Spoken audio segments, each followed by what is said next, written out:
Hello and welcome back to Lorehammer. I'm Trevor Buzak on this episode of Change, and joining me are the imaginary friends in my head that might be Tzeentch, might be real, hard to say, might be mental health condition that I'm, still yet to sort out. But hey, welcome, Christian. Hey, I am your local medication. How do I take you? Rectally.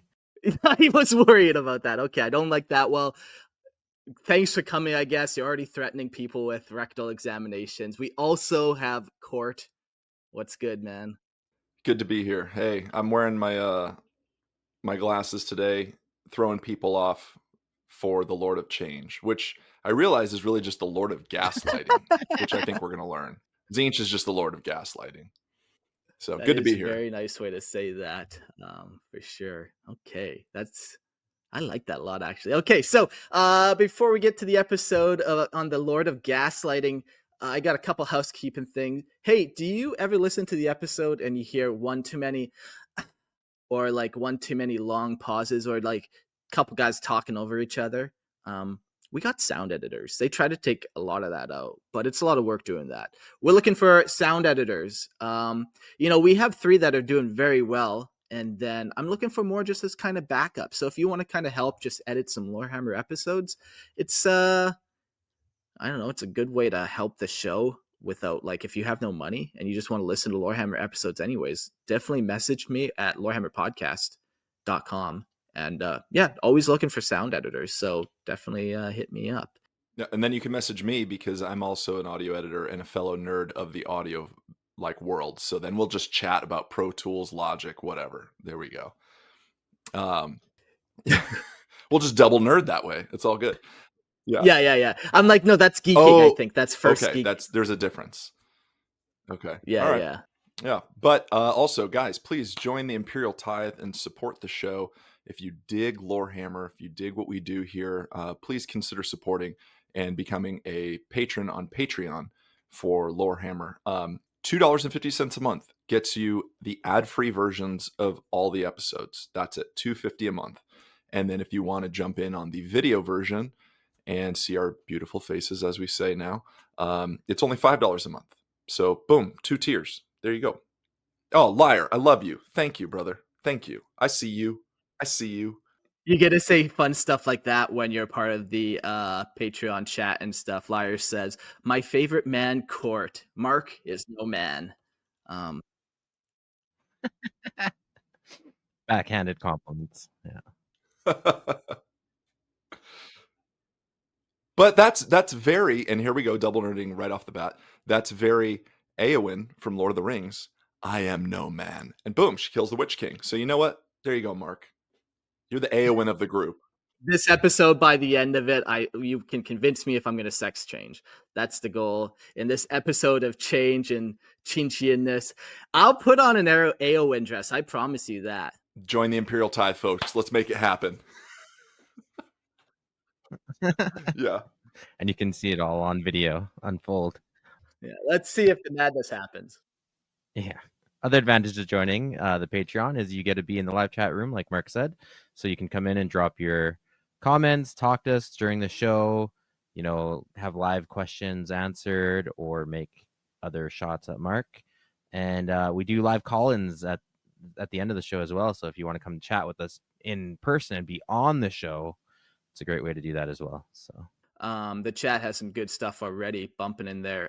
Let me just explain the difference between geeking, because Jack wonders, geeking, you mean gooning? And then Jack also says, isn't geeking a drug thing? And I think it might be, but no, geeking is like you mean tweaking? Tweaking, that's what I do on the weekends. Yeah, I always forget. Tweaking, geeking, gooning, and nerding. No, like geeking is like software people. Like it's different. Where nerds are like board games and stuff. There's a difference. One's more intellectual and one's more basement dweller. I think it also depends on where you're living too, because like maybe like the West Coast vibe, is like I consider myself a geek less than a nerd. Like, but I don't know. You know what? Call yourself what you want. There you go. Isn't that the truth? Whatever you want to be, Yeah. I'll make fun of it either way. That's how I'd do it. All right, well, this episode, Lord of Change, I'm excited. It's going to be fun. We are going on a Chaos series. We're doing all the gods. This is part 2. Yeah, in this episode, we're going to be talking about Tzeentch, and we're going to be talking about, like, kind of his general vibe, from his numbers to colors, dominions, titles. He's got a lot of different titles. We'll talk a little bit about his philosophy, what his realm looks like. That's very cool, with like the crystal labyrinth and the impossible fortress and all that kind of stuff. The hidden library. Did you know there's a library there as well? Pretty rad. There's a lot of cool things here. We'll talk about rivalry, and this is a concept too. We know chaos gods have a counter, but do they have a preferred god? So maybe we'll go into that a little bit. We'll talk about all of Tzeentch's demons, from greater demons to beasts, to demon engines.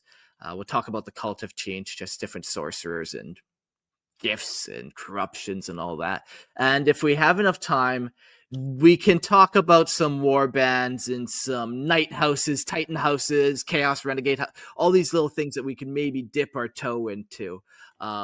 Depends on how, if chat can keep us on track here or not. This is all up to the chat now. Listen, liar, if Mark is using an excuse to be trans, then we surely didn't. I just see my name, so I read this comment, to be honest. Yeah. I didn't pre-read, so Move past it. we'll move past that. Let's go back to Tzeentch. Tzeentch, the Lord of Change.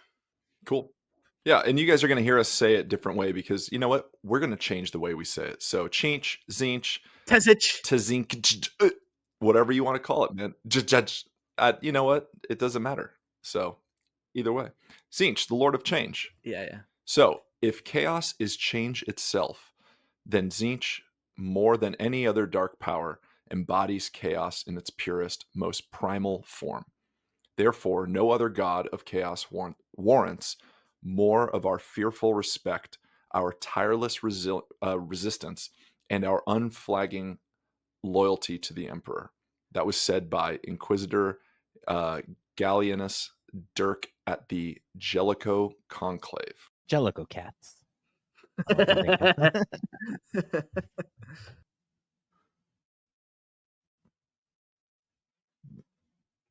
Yeah. You can add anus to just about any word, and it It makes it sound Roman and refined.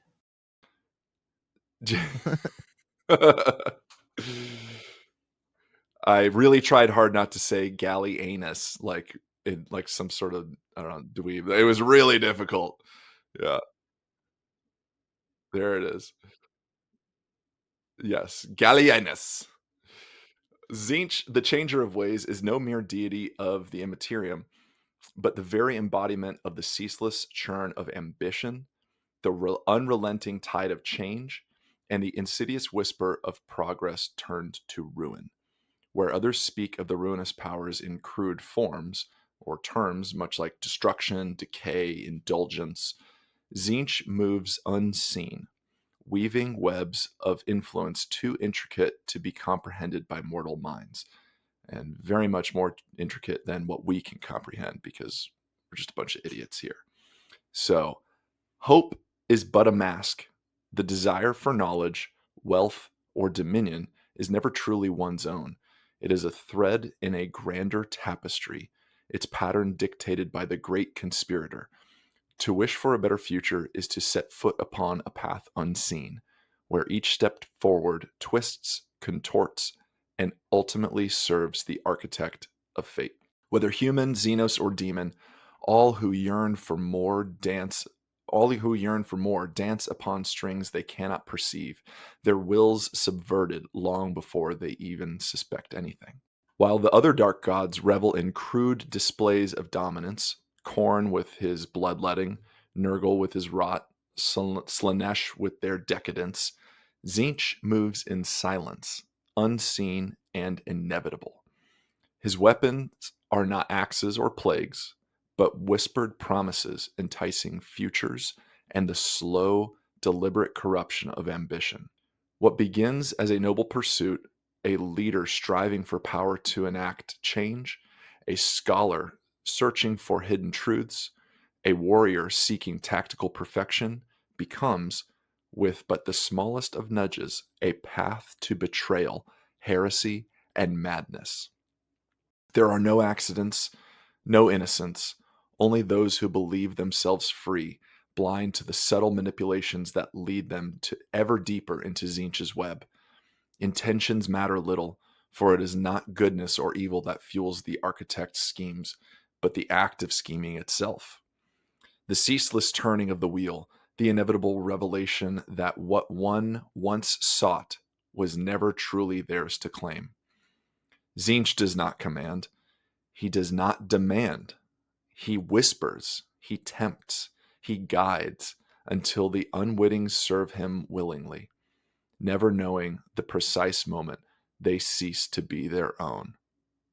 Whew, man, that's such a good picture too. Like, I love the idea that there's this contrast between the other gods, and of course, each of them have their own contrast, but really, there's whispers where like there's normally screams.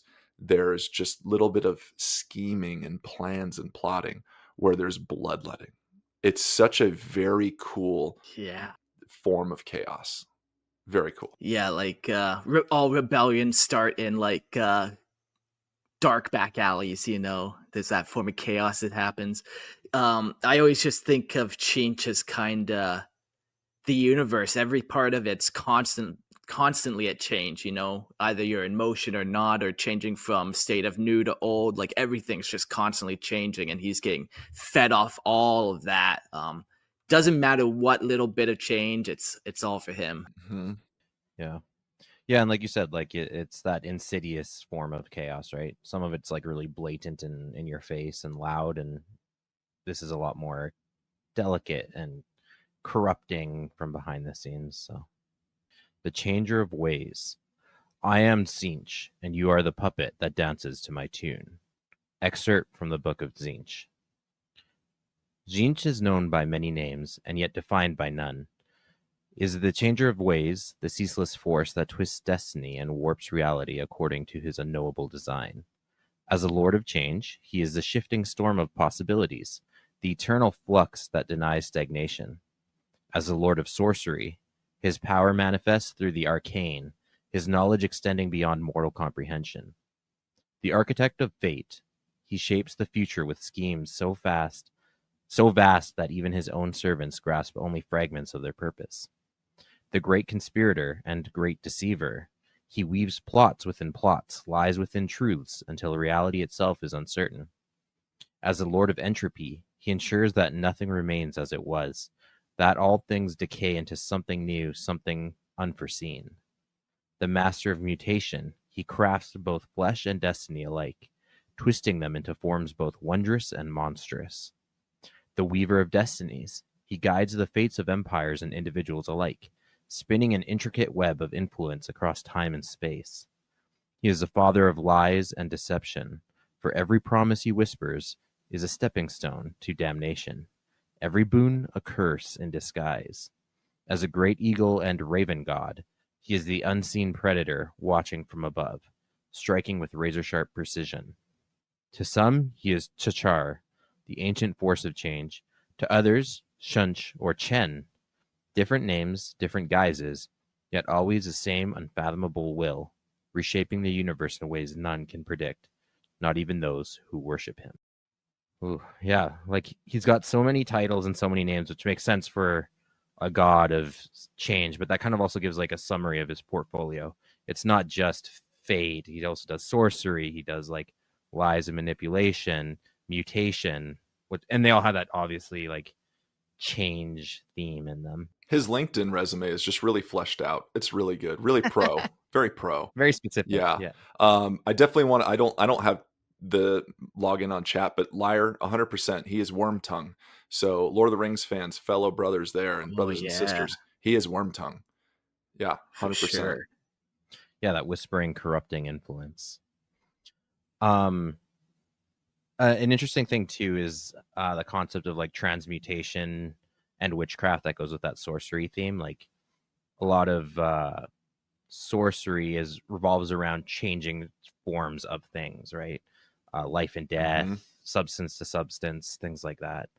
And like I'm talking from quote unquote real life sorcery, witchcraft. Ah, But that's also weaved into like all the same elements and themes of his overall like character, which are really cool. Its domains. Tzeentch's dominion is boundless, a shifting sea of chaos where nothing is as it seems and everything bends to his will. He is the master of change, for nothing remains static under his gaze. Empires rise, collapse, and are reborn in his name. Evolution is his law, the endless refinement of form and thought, not towards perfection, but towards something new, something unpredictable. Mutation is both his blessing and his curse, flesh and fate alike twisted into strange, unknowable configurations.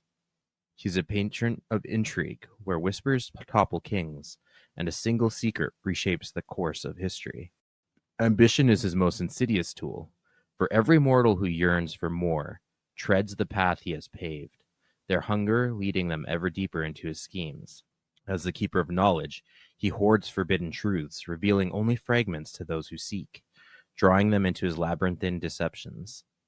Sorcery is his gift and his corruption, the raw power of the immaterium shaped by their minds of those too arrogant to see the chains binding them. Destiny bends beneath his talons, rewritten and rewritten again, each prophecy a lie that serves a deeper unseen purpose. He is a master of lies, for nothing he grants is ever what it appears to be, and even in truth itself is but another mask of his deception. And at the heart of it all, trickery, the great game he plays with the universe itself, where every victory is hollow, every failure a step towards an unseen conclusion, every choice an illusion spun by the changer of ways. yeah, wild. A lot of negative traits. Oftentimes we talk about like, oh, there's some positive traits too with the gods, and of all of them, Tzeentch has like the most positive traits. But like I said, they greatly outweigh. We'll talk a lot about Tzeentch and like ambition. It's also his most insidious tool, so be careful with that one.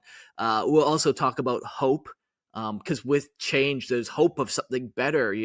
Especially in the Imperium. Imagine how many grumpy people just are sick of their 20-hour work days and want something better. I don't understand it, but there's sickos like out there like that. Um, yeah, so there's a couple like good aspects to Tzeentch for sure. That like the hope one, they're just none of the other gods have that strong of a good attribute. It's interesting too because they all do, but it's not as positive, like you're saying. Like you've got life from Nurgle, and you've got artistry and maybe perfection in Slaanesh, and then you have honor. You do have honor in Khorne, but hope is such a powerful thing. There's a beautiful, just little side thing. There's a beautiful moment in the Sandman graphic novels, and I believe they even do it in the show. I forget, but uh, Morpheus is going battling back and forth against this demon, and they're basically doing this weird like poem slam and whatnot. Like he says, like it's funny. But he's like, "I am an ox. I am big and strong," and then the other guy's like, "I am the fly that bites the ox and makes it die from pestilence." Da, da, da, and they back and forth. And the last thing that Morpheus says that stumps the demon is, "I am hope," because you cannot extinguish hope permanently. There is always hope. There's always that little Yeah. bit of, and so with Tzeentch, it's like no matter what, there's always that little bit of hope, change, something. It's unstoppable. That's if you want to go with the anime version of events, where all the power of friendship comes together. I will Yay! argue that hope can also be weaponized very efficiently, and you can use that hope to bait people and also destroy people in that, like, and especially with change, how he manipulates things, right? So he's actually using your hope against you. It's your hope for change, your hope for something better, your hope for whatever it is that got you into that mess to begin with. He manipulates you with it and then makes it into something that it isn't. It's almost like a monkey paw situation, if you're familiar with like, you get what you want, but there's always a twist, right? Like if I say I want to be a millionaire and then I make a wish and then the monkey paw grants it, let's say, sure, I get $1 million, but inflation has eaten up all its value, so it's really just like $2, like stuff like that. There's always with change, there's always like a something else going on. So, and I agree. Like hope is certainly Crossroads deal is another one of those devil's bargains, sure. Yeah. Yeah, exactly. And even like you said, Mike, devil's Mhm. bargain, exactly. Now, granted, like yes, again, I don't want to take away from the positive aspects of the Chaos Gods as well, but I'm just saying like hope can certainly be used against people as well. Yeah. Oh, when I was in high school, Tzeentch was praised for sure when it came to me and finding a girlfriend. Like, it was like, maybe, one day. One day. Strings you along just enough to Yeah. keep trying, but keep failing. Yeah. Yeah. Purge in the comments says, why is he associated with ravens? Overall, Tzeentch does have a avian aesthetic.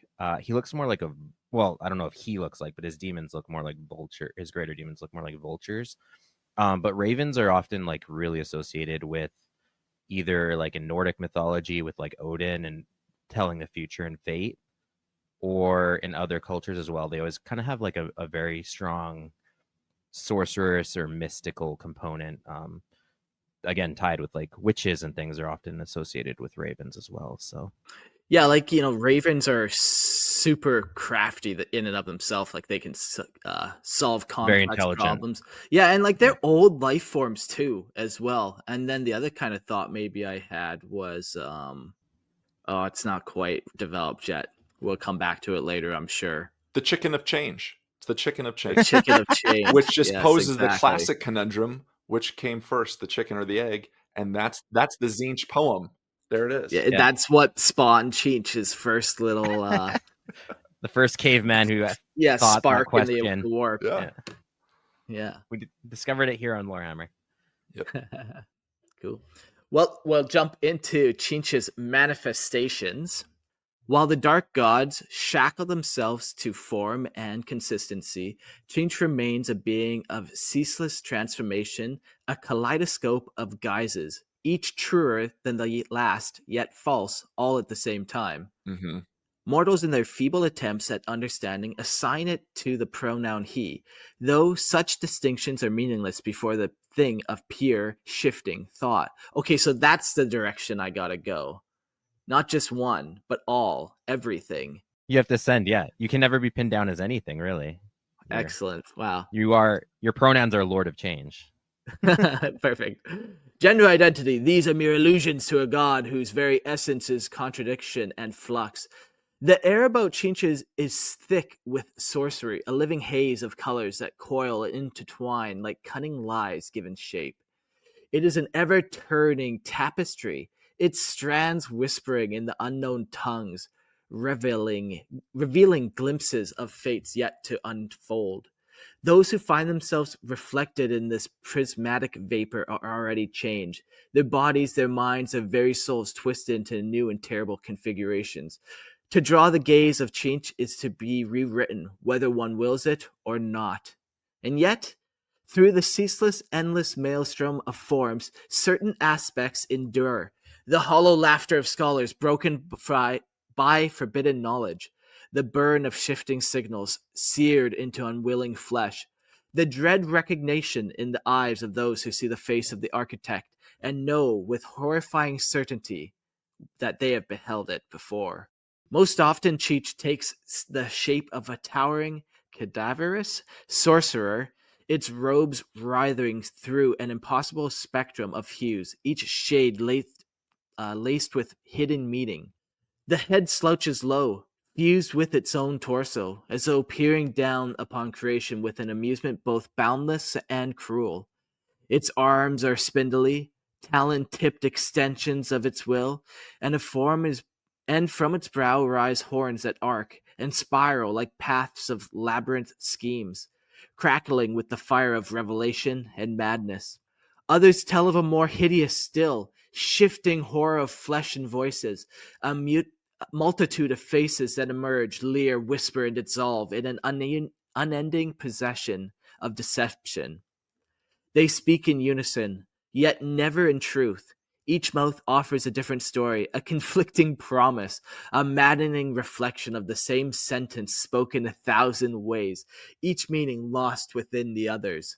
To listen is to doubt is to wonder, and to wonder is to fall. For in the end, there is no understanding. There is only the illusion that no one ever could. I This is what's fun about the Chaos Gods, like, and this is what I always like kind of laugh about Abaddon.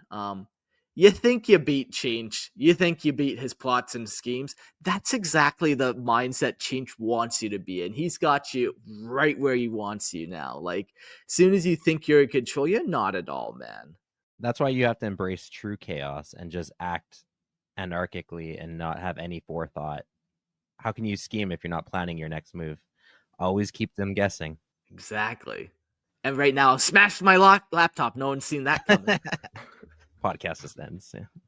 In the chat, I think it was brought up a really good question here, and I looked to see if we're covering it, but it was a Purge. Yeah, sorry, I'm looking again. No, it's Jack. Jack is asking, so we don't know when Tzeentch was born, but we can guess Nurgle and Khorne. Yeah, so I've been looking for that, and I think they've retconned it a couple times here. But it sounds like from at least the Warhammer wiki, like he was the second of the Chaos Gods to come to full sentience within the warp sometime during Old Earth's European medieval period in the second millennium. So I know that's been changed once before in the old history, and I would just almost say like Tzeentch is, I feel like Tzeentch has to be older than that. Like if everything's changing and forming and all that stuff, like, and maybe that is the gestation of Tzeentch, but I don't know if we have a specific, hardline time. I'll keep on that, but I think it's a good question. Yeah, I've kind of you were kind of right there for sure with the two different edition kind of where in one edition we had Khorne and Nurgle. Like, this is early lore. We're talking like Rogue Trader, second edition, maybe third, where we had the different kind of gods born. Khorne and Nurgle were born in the Middle Ages during like the plagues and all the war. And lots of people don't like that, but Tzeentch has always been the oldest and was born first. And even in the old editions, I think he was born almost at like the beginning of the universe. But we've talked about how once you're born, you're kind of always born in the warp. So that's a fun concept. You've always been as well. And the other maybe thought too about birth is like, people get a little mad. I like the idea that the gods were born kind of in the Middle Ages. And it's not that that's when they were like fully born in this quick little period of time. That's just when they manifested. So it took them like 60 million years since the start of the galaxy. And then this was the tipping point. And it's not even that this might have been like such a big event, that it was such a massive tipping point. It could have just been that last 1% that the galaxy needed for them to like get that consciousness, Yeah. I always struggled with that. I get the idea, like obviously early Warhammer was made by history nerds, and they obviously were big medieval files, and they, were tying violence of the Middle Ages, which actually wasn't as prominent as people realize or suspect, depending on when and where you were, and then like the pestilence, like the Black Plague and things like that. But if you look at how the mechanics of the universe work, at least how they've been fleshed out now, it's kind of hard to justify, because you had like the War in Heaven, you had Old Ones, you had all these other very powerful psychic creatures that were very prominent in the world before humanity even arose. And they, like, how can you have a whole War in Heaven? And I'm talking the Old Ones versus the Necron, not the other War in Heaven. How can you have all that, A, with no effect, and B, there is kind of like hints that may have caused the warp to become unstable. That is why the Old Ones disappeared. In which case that would put, and like, just because the warp is destabilized doesn't mean that there's consciousness in it yet. But I don't know. To me, like, Earth seems like such a small, out of the way backwater by the medieval period. There are other species. The galaxy is so big. Like, why would humans be the ones to tip the Chaos Gods over? Unless you have some like significant impact, someone like the Emperor or something like that. Well, yeah, I think it's kind of just like it's that last little percentage point, so it's not that they did all of it, like there's that 60 million years, but also there is a preference that the chaos gods seem to show towards humanity, whether it's because of our emotions flicker a little brighter, last a little longer. Somebody described the gods eating the different races souls as like a human is a nice hearty meal. Like it's like potatoes and meat. It's not fancy, but it's going to sustain you. It's going to be nutritious. Where if you're eating an Eldar soul, you're eating like a fancy dessert. It's 90% whipped cream and the rest is chocolate, and the different races have these different varieties. So it's just like, maybe, there were other races that have done way more, but just the way the souls operate and just the way, Tau, that's like eating a shoe. Sure, you can do it on your pilgrim's voyage or whatever, but it's not going to be good to eat your shoes. Sure. Yeah, I think there's a distinction too between birth and sentience, and that is really touched upon by the Looper call in the chat. So big ups to you. There is a difference there, and as you put, Mark, like there is also difference in souls throughout the galaxy, and we know that. I mean, that's part of the Warhammer lore, and so it's a selfish human thing to say that we cause change. We have a greater capacity for change within the galaxy, but that's just kind of the way it's written. That's just kind of the way that it's been set down. And I'll be meat and potatoes any day. That's fine. And you want to munch on some little Tau appetizers. That's fine. That's fine. Live your life how you want. Yeah, whatever. But little Tau bites. If you want a man's meal, go find Khorne. I'm the one who had vegan chicken nuggets earlier tonight. Just saying. But there we go. Okay, yeah. You do you. It was so funny. Oop, I forgot to mark that one. That's my bad. I'll carry on. Manifestation continued. So the demon hunters of the Ordo Malleus, ever watchful, ever wary, believe that they have discerned the contours of the great deceiver's form. Yet the keenest among them know that this, too, may be but another layer of the labyrinth, a mirage within a greater illusion. For what is deception but the artful arrangement of consistency? A well-spun wears the mask of truth. A well-spun lie wears the mask of truth. And in the shifting cosmos of Tzeentch, certainly is but another snare. Those who claim to have glimpsed the architect of fate speak in contradictions, their words unraveling even as they are spoken. Some describe it as a billowing haze of iridescent smoke, each swirl pregnant with schemes too vast for mortal comprehension. Others swear they have beheld Coruscata. What is this word? Man, there's a lot of fun words in this Tzeentch episode. I should have not put big words in, probably.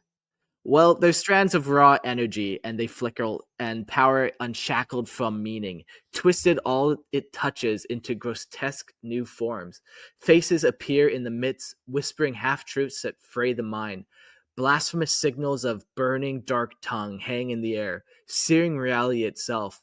Flesh, fluid, fire, Tzeentch is all and none, 1,000 shifting reflections of truth forever out of reach. In the cursed visions of Mad and the Forsaken, the change of way takes the guise of unnatural birds and impossible fish, their shapes blurring the boundary between sky and sea. These creature hybrids of feather, fin, and something beyond either reoccur in the gods' dread iconography or in the bodies of the demon spawn. The lords of change towering the feathered mock the mortal form, while the lesser kin, the screamers and the discs, glide through the immaterium like spectral mantas, ever in pursuit, ever hunting, their hunger never satiated. I was thinking too about the birds and how maybe it's kind of a tie to Egyptians and they liked ravens and kind of a lot to sorcery. And I wonder what that god is in Egyptian lore. Do you know? I mean, there's Horus. Oh, there's Horus. Yeah. Thoth. Yeah. Thoth. Yeah. And think about this. What's the biggest change between evolutionary periods here? Fucking dinosaurs to birds. Boom. Tzeentch. Tzeentch, yeah. See, that's a good 10% on that fill-up bar of sentience. I is. like But it. then that proves that it predated humans if he was working his dinosaur scheme from the beginning. That's just here. Tristan. That's what he wants you to think. That's the face of truth with a mask of lies or whatever. Yeah. Kind of going back to your Egyptian thing. Yeah, totally.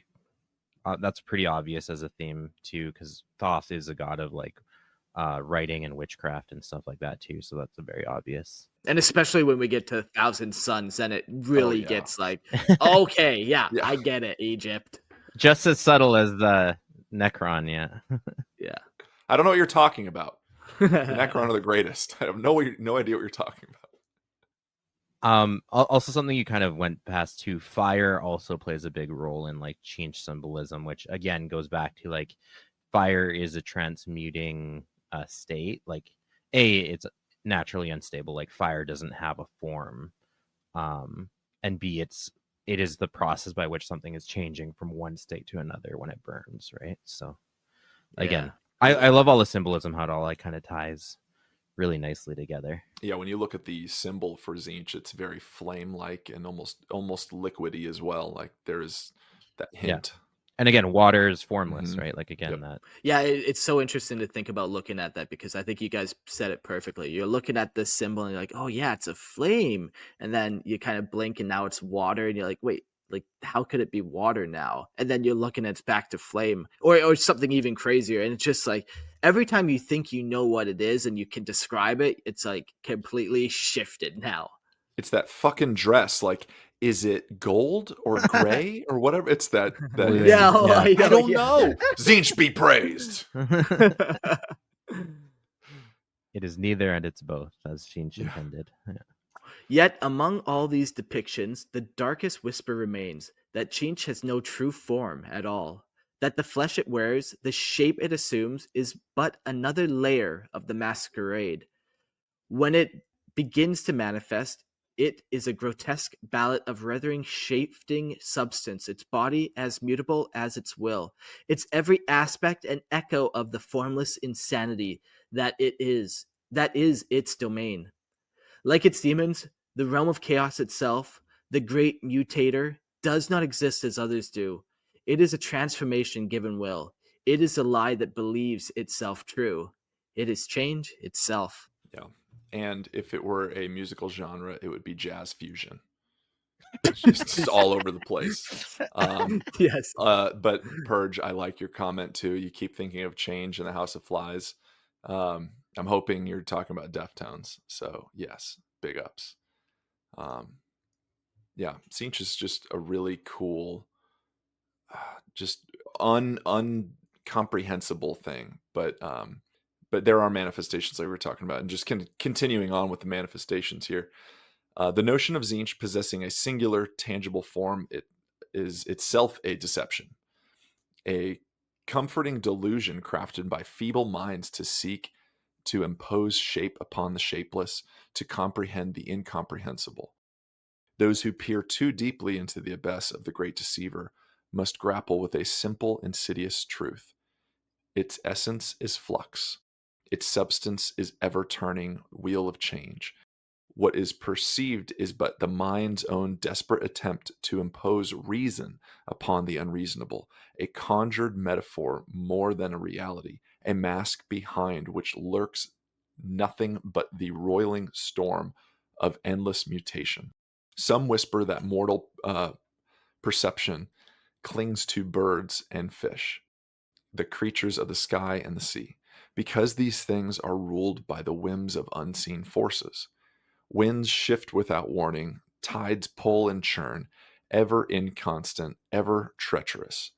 These elements sculpt the world with ceaseless, indifferent motion, and thus they serve as fitting emblems of the changer of ways, who reshapes existence with a whim. A whisper, a mere flicker of intent. It's very beautiful, almost. It's very delicate. Like when we think of Tzeentch, it's very I don't know, like it's got the bird vibe, it's got the flames, it's very like this cool, delicate chaos almost until you get burned in the face by a fucking, blue horror or whatever. But Yeah. Yeah, for sure. No, I like that way of saying it. Like as soon as you think you know what it is, it's like, yeah, it's just you got to keep it safe because it's a delicate little idea of a thing, and then it shifts. Yeah, cool. There's this one movie code I wish I remembered. It's like I got 90% of it, but I'll try to keep Wait. remembering it. I'll If Google we're, it. I might know what you're Yeah, talking about. And if I'm gonna yeah. Where what? psychic power right now. Okay, ready? I'm hoping this is it because I literally just thought this thing, and then you mentioned the movie quotes. Okay, the Pull it out of my it's mind. from The Usual Suspects. Is this what you're talking about? The greatest trick the devil ever pulled was convincing the world he didn't exist. Oh, that's a good Is one. that what I you're have heard thinking? of that. No. No, Okay. that was not it. Okay. Okay. All Somebody in right. the chat must have been thinking that. Okay. Yeah. No, I forget. It's like I think it's talking about like revolution. It's like to hold it is but a whisper, and to Oh man, what is that from? Whatever. I'm really Do hoping you it's from like Les Miserables, and that you're just a huge some fan secretly. Yeah, yeah. Sounds kind of V for Vendetta-esque. It might be, but I don't know. Yeah. That's I'll good. find it. Don't you worry. You carry on, my friend. Roger that. Oh yeah, what I want to mention was we kind of talked about the bird vibe. What about the fish vibe? Like the bird, we can kind of tie it to a lot of those themes. Is there anything kind of that we get with the fish? To my mind, just right away, from a scientific perspective, there's a whole like evolutionary process of going from like water to land. It's kind of my immediate thought on that, but I could be off base. Okay, so the warp is an ocean, Right. right? And Yes. Tzeentch is the fish, man. He's all the fish. It's all the fish. Oh God. Yeah. Yeah. Okay. This like weird omnidirectional creature in the Yeah. warp. Omnidirectional. Yeah. So, yet all such reasoning is but a hollow echo in an endless corridor. For the nature of Tzeentch defies inquiry as the ocean swallows footprints in the sand. Boom, there it is. Just like that. To seek its true form is to court madness, to pursue knowledge that turns to smoke in the grasping hand. Every effort to describe the master of mutation is, by design, a failure. Words betray, images deceive, and meaning slips from certainty to falsehood in the span of a breath. Even those who claim to know the architect of fate speak only in riddles and contradictions, their certainty curdling into doubt before their lips fall silent. For should one, by some cursed enlightenment, glimpse the form of Tzeentch and for one fleeting moment understand, what then? That understanding will rot, wither, and change, revealing itself as yet another lie, yet another turn in an infinite spiral. The wise do not seek the face of the thousand masks, for it is never the same twice. The wisest do not even dare to look. There's a lot of Lovecraftian vibe too. Like, it's hard not to conjure up the idea of like an H.P. Lovecraft horror, or this just beautiful horrific shape that is incomprehensible.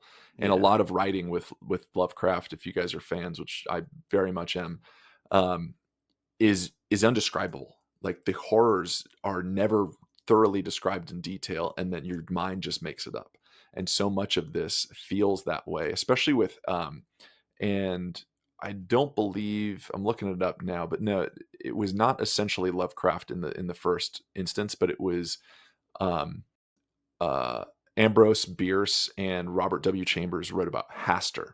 Hastur has a very, very similar vibe to Tzeentch. Hastur being kind of one of the, we call them the old gods and whatnot. So very similar vibe with the King in Yellow.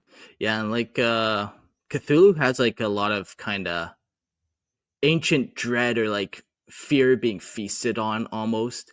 And that kind of describes the Chaos Gods very good, because all their plots and schemes, or Khorne's violence or Nurgle's sickness, it all is just ultimately so they can feed on your soul. That and in Khorne's case, this super intelligent thing is trying to eat you, and you're kind of aware of it, but at the same time, you're not. Yeah, and you never will be fully. Yeah. You may have hints, but like you have this like feeling in the back of your mind, where you're like, but then it's just as soon as you try to grab it, it's gone again, that idea.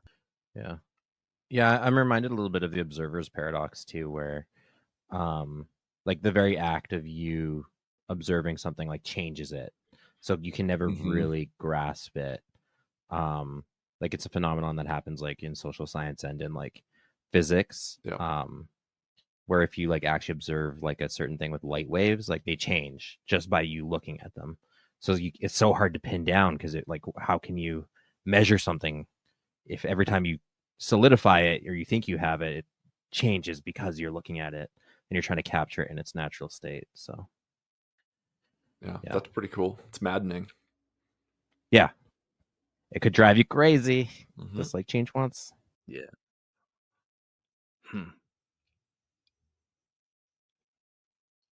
It is.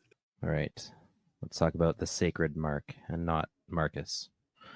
He is the sacred mark. He's a sacred Marcus. Yeah. Screw that guy. This is a Trevor episode. Then change your name. Oh, okay, yeah, on it. As the good Tzeentch intended. All right. Tzeentch's sacred mark manifests as an ever-shifting, iridescent symbol that defies fixed form, its patterns twisting and morphing like living fire. It often appears as a constantly warping rune of eldritch script, glowing in unnatural hues, deep blues, shimmering purples, and flickering pinks, imbued with the raw essence of sorcery.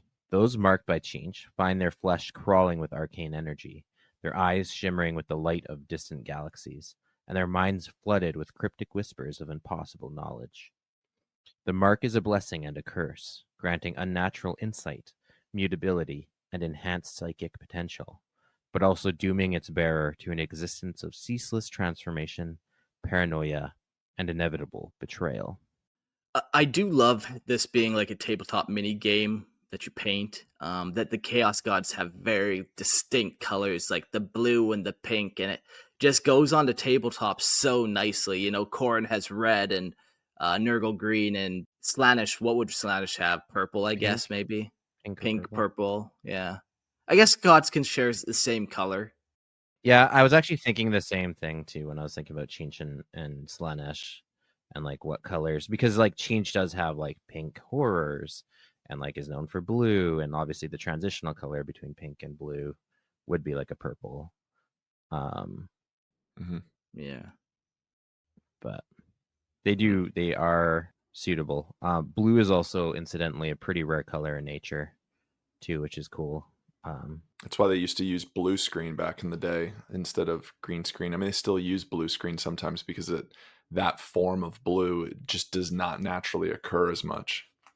Yeah, so there's no risk of washing out something else. Yeah. Okay, I gotta say this now because it's always scratching at the back of my mind. Mark, I told you I'd do this at some point. Keep going back to the ocean and the warp thing. I was trying to save this for another episode. I gotta talk about the ships. Mark, can I go on a quick side tangent? Because take us on. I gotta say this. Okay, I don't know if it's just me, but recently I came to the discovery of the inspiration of Imperial Gothic ships, with their very interesting prow shape, like their very unique design. Their silhouette. And their silhouette is very distinct. Yeah.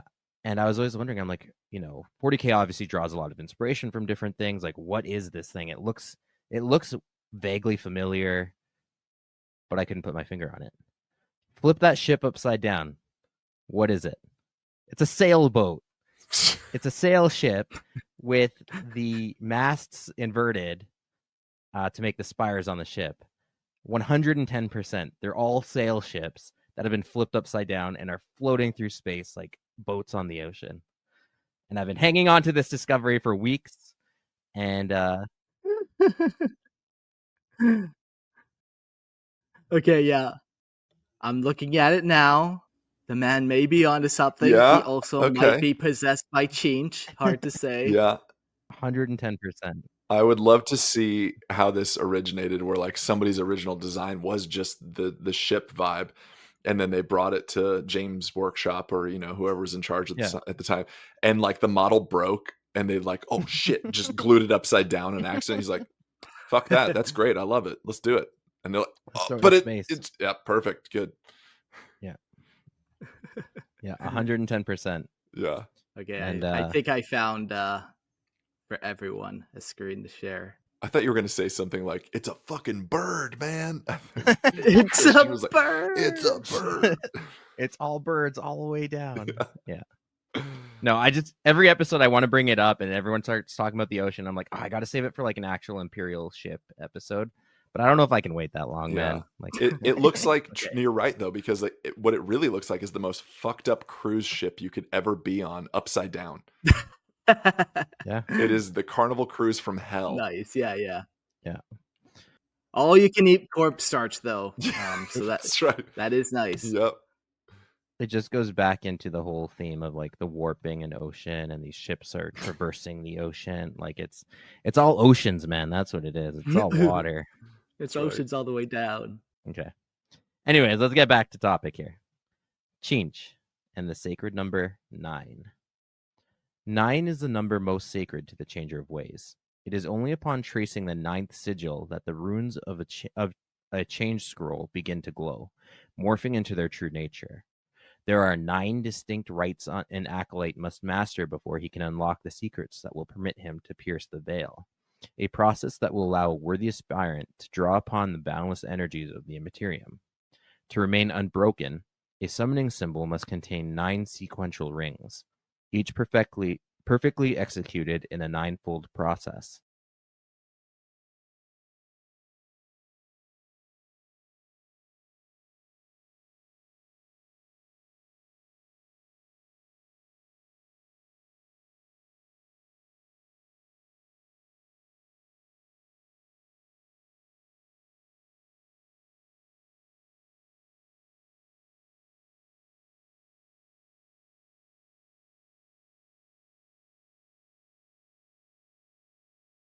Nine are the chants of the Kariak cultists, and for casting, a coven of 9 is by far the most powerful of groupings. Yet it is not mortal rites alone that obey the great sorcerer's Enneatic rules. The number 9 can be found woven throughout the unfathomable and ever-changing structures of the Architect of Fate's own realm within the warp. The Lords of Change, the greatest servants of Tzeentch and commanders of his convocations, are ordered within 9 levels of trust, all seeking their master's favor, and those in ascendancy rule the 9 fractal fortresses. Beneath each of those most exalted are 999 legions, each divided into 9 hosts. It is said that when demons are slain, their immortal spirit appears within the impossible fortress, arriving before their maker from one of the ever-shifting 9 gates, there to be either reformed or reabsorbed by the will of Tzeentch. There are also 9 rings for the race of men. Hell yeah. Triple nerded. Attaboy. It's it's just so funny to think that like, so there was 999 legions. Is that what we just said? Yeah. Like, so the 100th one is forming, and then like the right-hand man of Tzeentch is like, whoa, what the fuck is happening here? Disband. We don't do that. Like everything's in 9s, and only 9s, please. 9s. Yeah. And you know what's crazy too? Check this out. I don't know if you guys have ever done this before, but so if you take the number 9 and you turn it upside down, you get 6. Changer of ways. Tzeentch, boom. And check this out, ready? If you take that 6, which was originally upside down 9, much like Christian's Battlefleet Gothic ships, okay?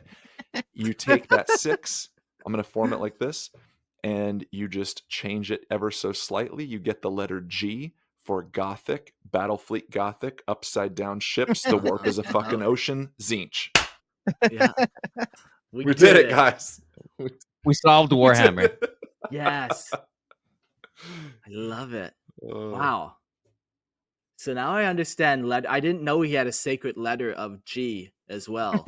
I definitely knew about the number. The G is silent in Tzeentch and not even seen. It's in the word Tzeentch. You just never see it. And it changes position every time too, That's technically. And who are we to say which position it is every Yeah, I time we don't write know. it down? That's why we typically don't write it down as That's humans, right. lest we offend. Lest we offend. Buzz in the chat says 9 was also associated with Odin in Norse mythology, and he's the god of runes and magic. Oh, okay. So Yeah. another 9 connection. Yeah, and all the gods have a sacred number. Mhm. We'll get into the other ones obviously on their own episodes, but here we're all about the 9s. Oh, sorry, I didn't realize I'm still reading. Sacred color. Tzeentch, the Changer of Ways, is most commonly associated with the vibrant shades of blue and pink, often accented with gold and purple. These colors reflect the ever-shifting arcane nature of the chaos god of change, sorcery, and deception. Blue, in its many hues, from deep indigo to shimmering turquoise, represent knowledge, magic, and the fluidity of fate, while pink embodies mutation, transformation, and the unpredictable whims of the warp. Gold and purple often highlight the mystical grandeur and eldritch power of Tzeentch's followers, reinforcing their ambition and pursuit of hidden truths. These sacred colors swirl and shift unpredictably, mirroring the ever-changing schemes and illusions of the architect of fate. Yeah. Cool. Do you think when painting an army of Tzeentch, you need a reason to change their demons from purple and blue to, let's say, green? Or like, how do you feel about that? He is the changer of ways, but also like these colors, these themes. It's like in my mind, it's like, okay, when you're playing tabletop, you better believe I'm putting down a squad of 9 Tzeentch and blue horrors, not 10, like you said.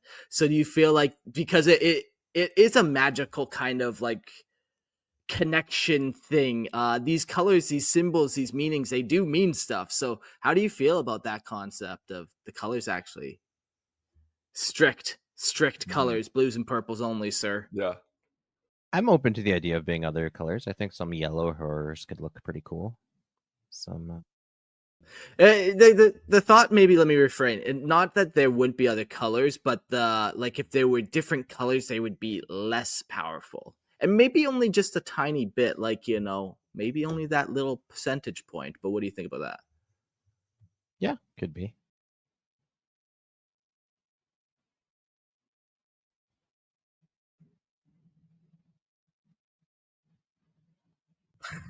yeah I haven't even been paying attention this whole time if I haven't. I think to even associate with those two colors is accurate and inaccurate. It's everything. It's changing. Like it is, but like it's it's those two are prominent, I think. And there's probably reasons that we cannot fully comprehend. Like we talk about it, pink embodies mutation. Well, pink is also the color of uncooked chicken and the chicken of changer of ways, the big bird. But like it's almost a moot point. Like I think it's a cool thing to try and incorporate different colors in your color scheme if you want to do a Tzeentch army. And I've even seen a buddy of mine do like this. I forget the company that offers it. There is a miniature paint brand that does this transitional color. Yeah, it's a color shifting. Oh yeah, and it's really Yeah. cool. Like in one light, you can see it one way, and then when you change it, when you change the angle, it changes the hue of the color. It's beautiful. It's really cool. Yeah, that's what I would do, man. Yeah. Freaking color changing. Yeah, And okay. I'd stick, you could even do the pink and blue color shift paint. Mm-hmm. Yeah, I think at one point, I think Green Stuff World used to carry it, but I don't know if they still do. Yeah, that'd be wild. And I'm telling you, man, that model is Yeah, going that to be sounds more right. powerful. I'm telling I'll you. find out what it is, but It's going to have a different energy and if to you it. really want to embody, Yeah, for sure. Your dice rolls are going to be much better. Yeah. If you really want to embody Tzeentch while you're playing on the table, though, just like start switching models out for different models. Like you're playing blue horrors, Yeah. and then the next round you're playing them and they're It's guardsmen. so Like, well, what the funny. fuck? Like, hey man, Take it I to don't know what you're talking about. take it to another level and start throwing down risk pieces or like Monopoly pieces down. Yes. Yeah. Get off the table. Stop putting people on the table. Fuck. Just Tyson start Holmes. gaslighting him because he's Yeah. the Lord of gaslighting. The Lord of Gaslight. All right, up next we got his philosophy. Tzeentch, the chaos god of change, fate, and sorcery, has many competing philosophy among his followers. His worshippers are driven by ambition, knowledge, and ever-changing tides of destiny. Here are three predominant philosophies they might follow. The path of the great architect, and this kind of represents manipulation and grand design. So if you're like obsessed with like fate, essentially, like what is it going to be? Maybe this is kind of the vibe you go for. Followers of this philosophy believe that Tzeentch has an intricate, unknowable plan that spawns across the entire cosmos. They see themselves as agent of this plan, subtly influencing events to create upheaval and progress. To them, every scheme, no matter how small, is part of a greater tapestry.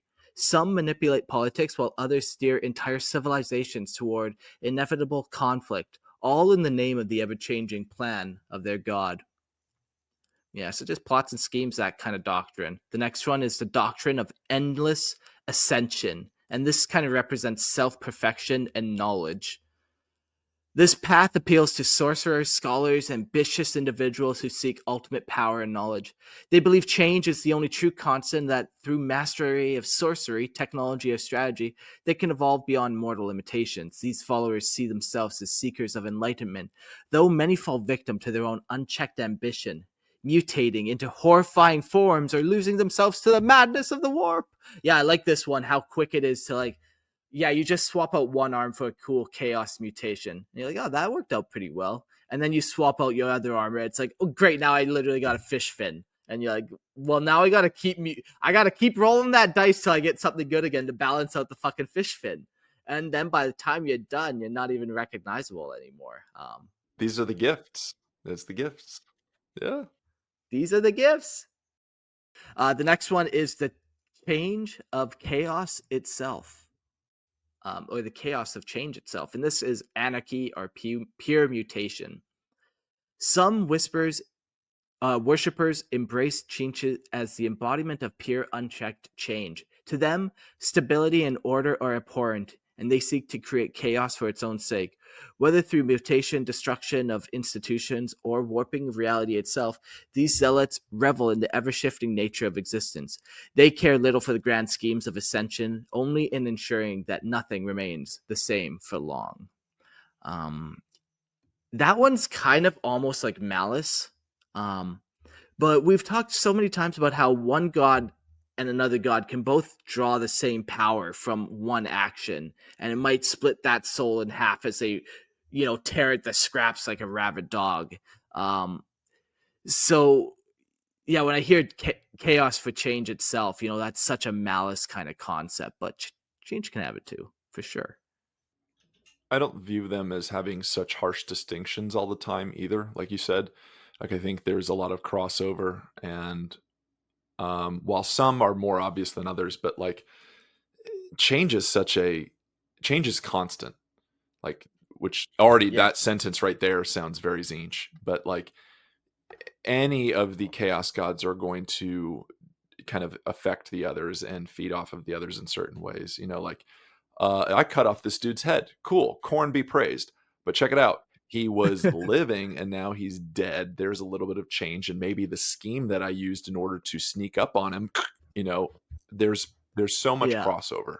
And then naturally, you did something unspeakable to his corpse, didn't Yeah, you, I did. Cord? And that There it worshipped is. Slaanesh. Slaanesh. And then the blood soaked into the ground, and maybe some sort of, bacteria and whatnot gave it life and whatnot. So there we go. It's just chaos all around.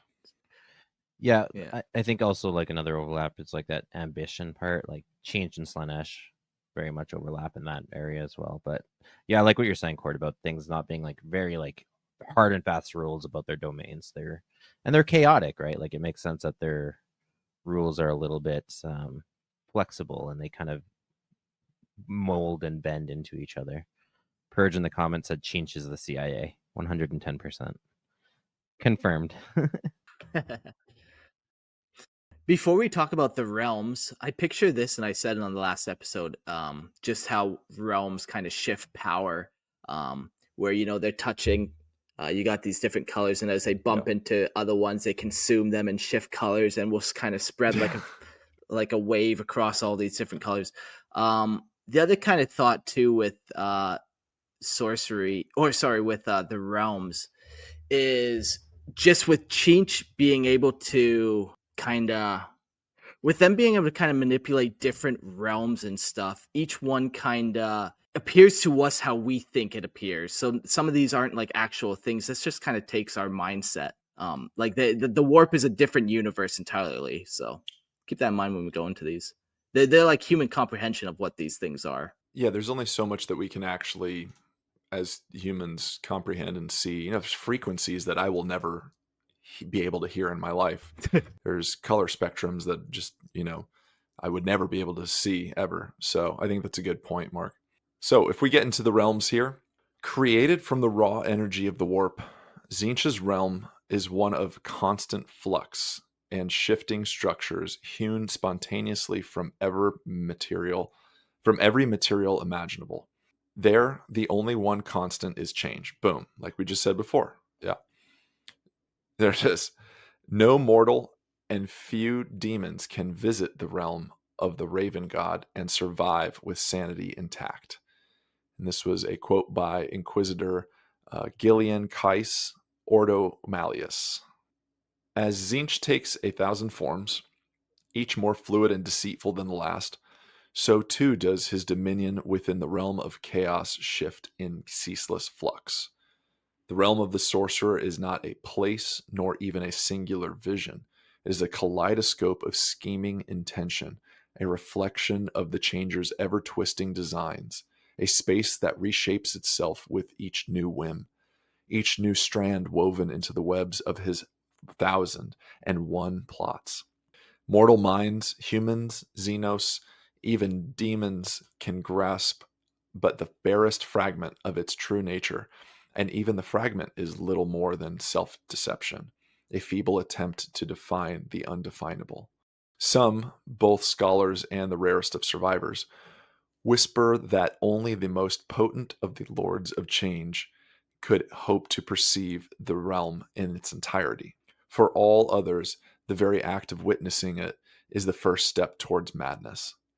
What little can be understood is mere slivers of crystal mirage, a single facet of an infinity of faces, glimpsed for a moment before it shifts into something new, something contradictory, and something ruinous.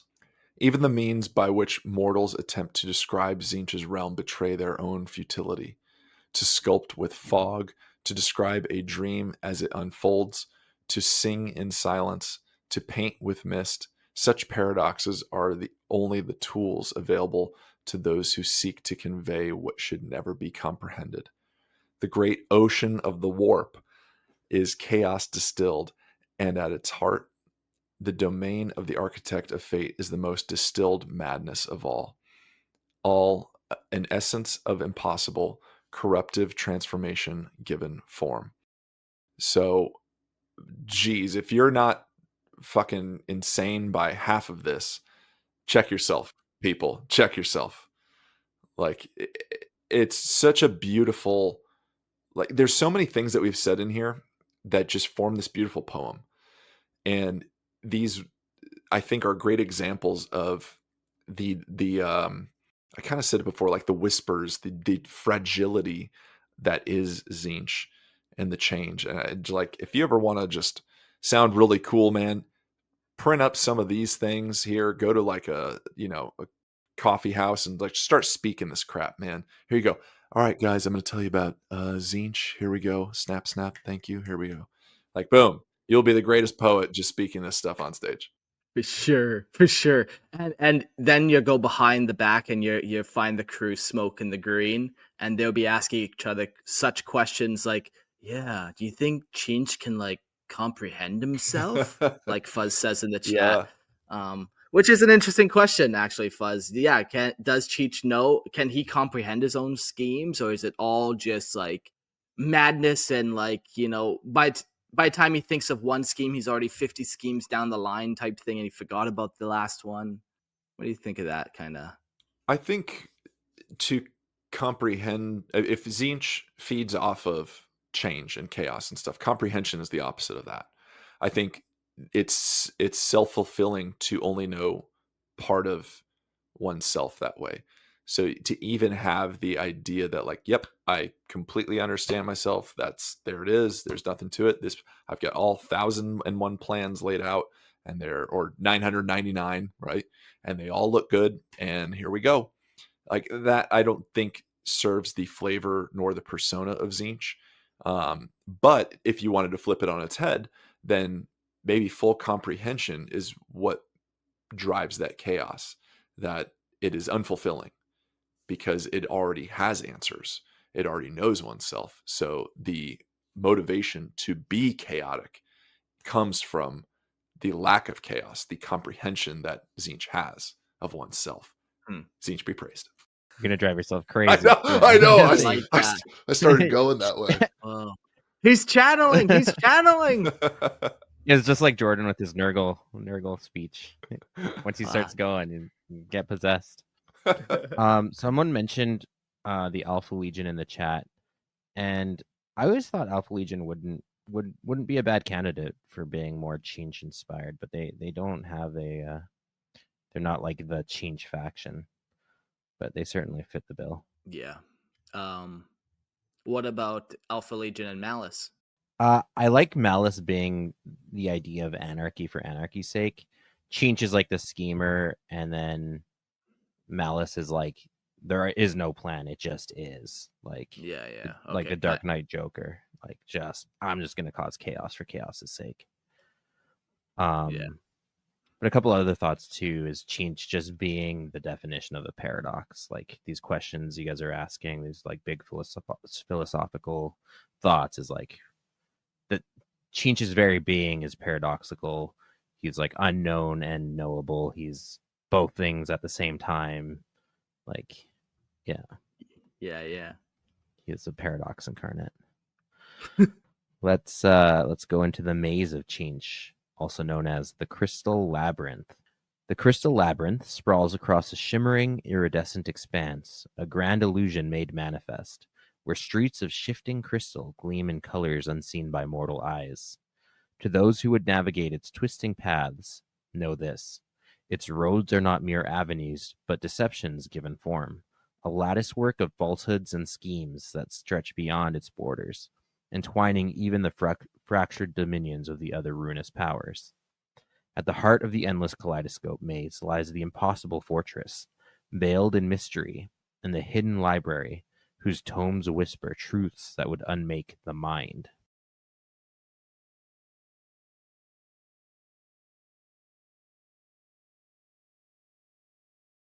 Unlike the martial citadels of its kin, this realm of sorcery and treachery needs no warriors at its gates, for its very nature repels those too weak to perceive its true design.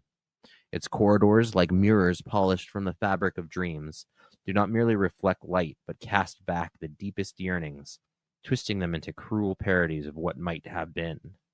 Hopes curdle into torment, ambitions spiral into madness, and those who dare step within find themselves ensnared not only by chains, but by their own shattered aspirations. The labyrinth shifts and reconfigures, never bound to a single shape, its paths rewriting themselves with every whim, the great deceiver. One moment, a way forward beckons, the next it collapses into a dead end, its hapless travelers left to wander, lost in its eternity's unbroken snare. Yet whispers speak of a hidden path, a secret passage woven into the labyrinth's ever-changing design. This road, they say, winds toward infinite knowledge, marked by 9 golden gates, each 3 times the height of a man. But such enlightenment is not freely given. At every threshold stands the guardian of the maze, who poses a question, a riddle laced with fate's barbs.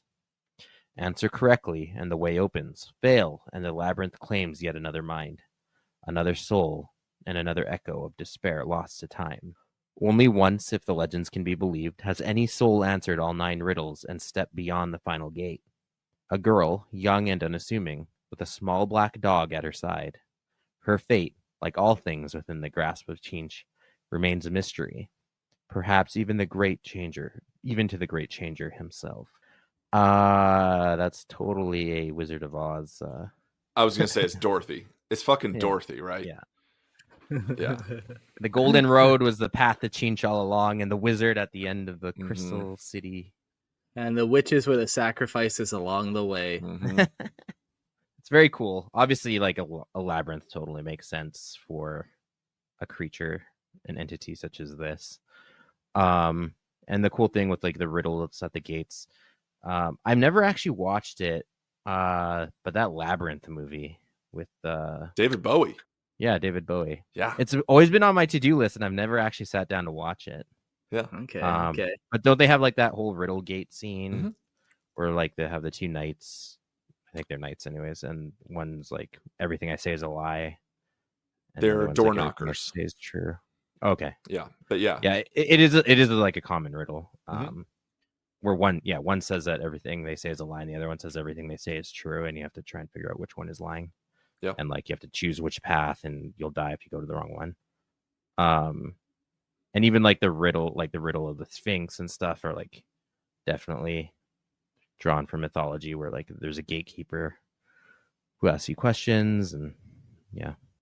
The chat really likes that movie. I think, we all have to watch that now. Oh, it's classic. Yeah. Okay. Yeah. Have you seen it, Mark? I don't think it's a movie you would have watched.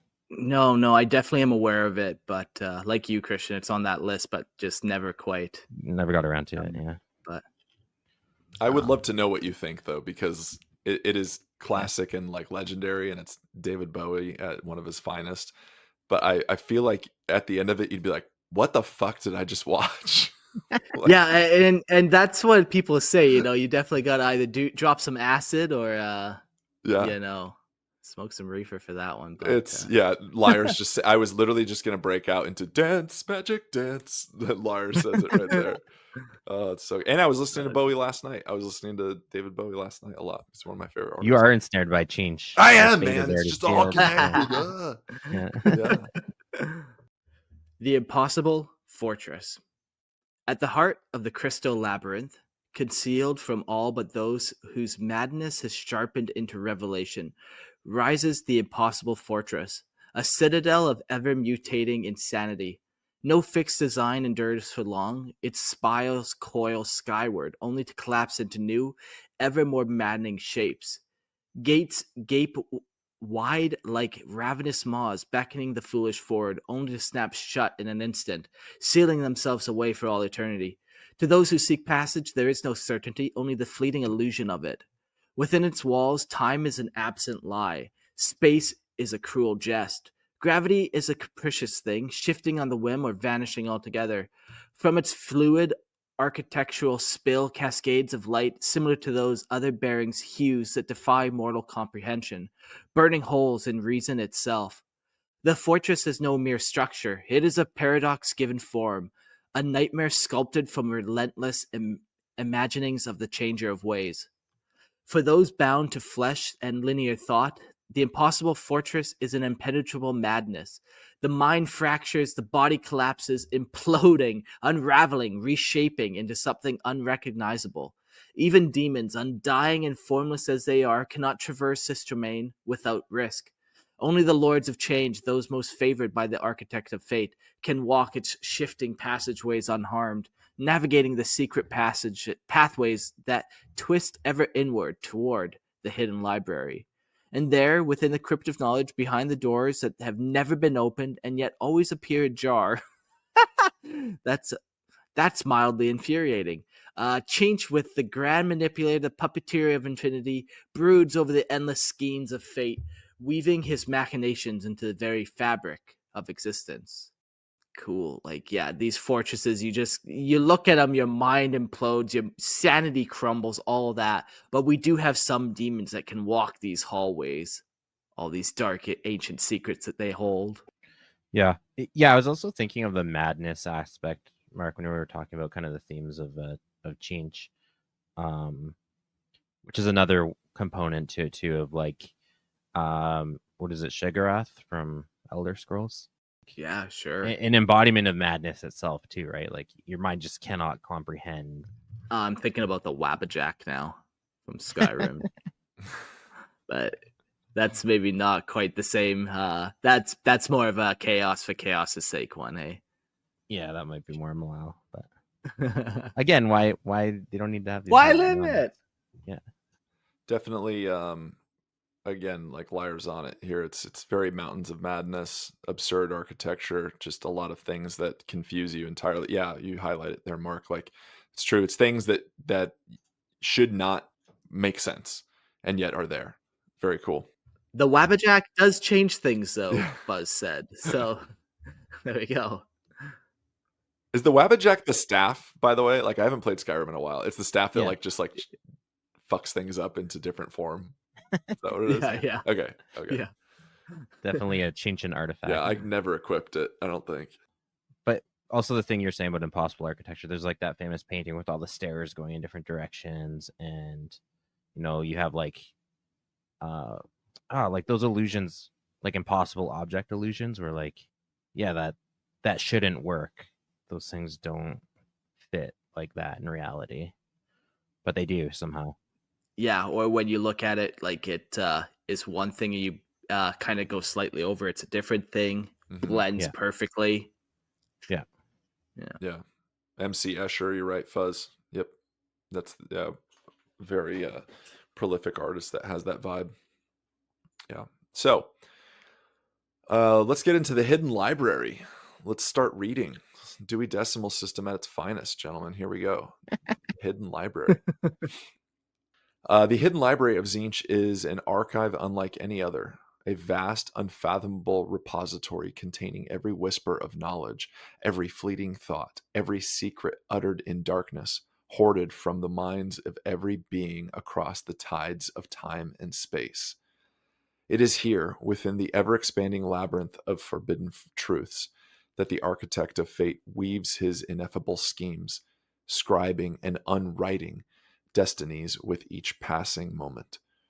The library festers at the very core of the impossible fortress, buried deep within the maze of Tzeentch, its existence guarded by the spiraling madness of the towers of Helexis.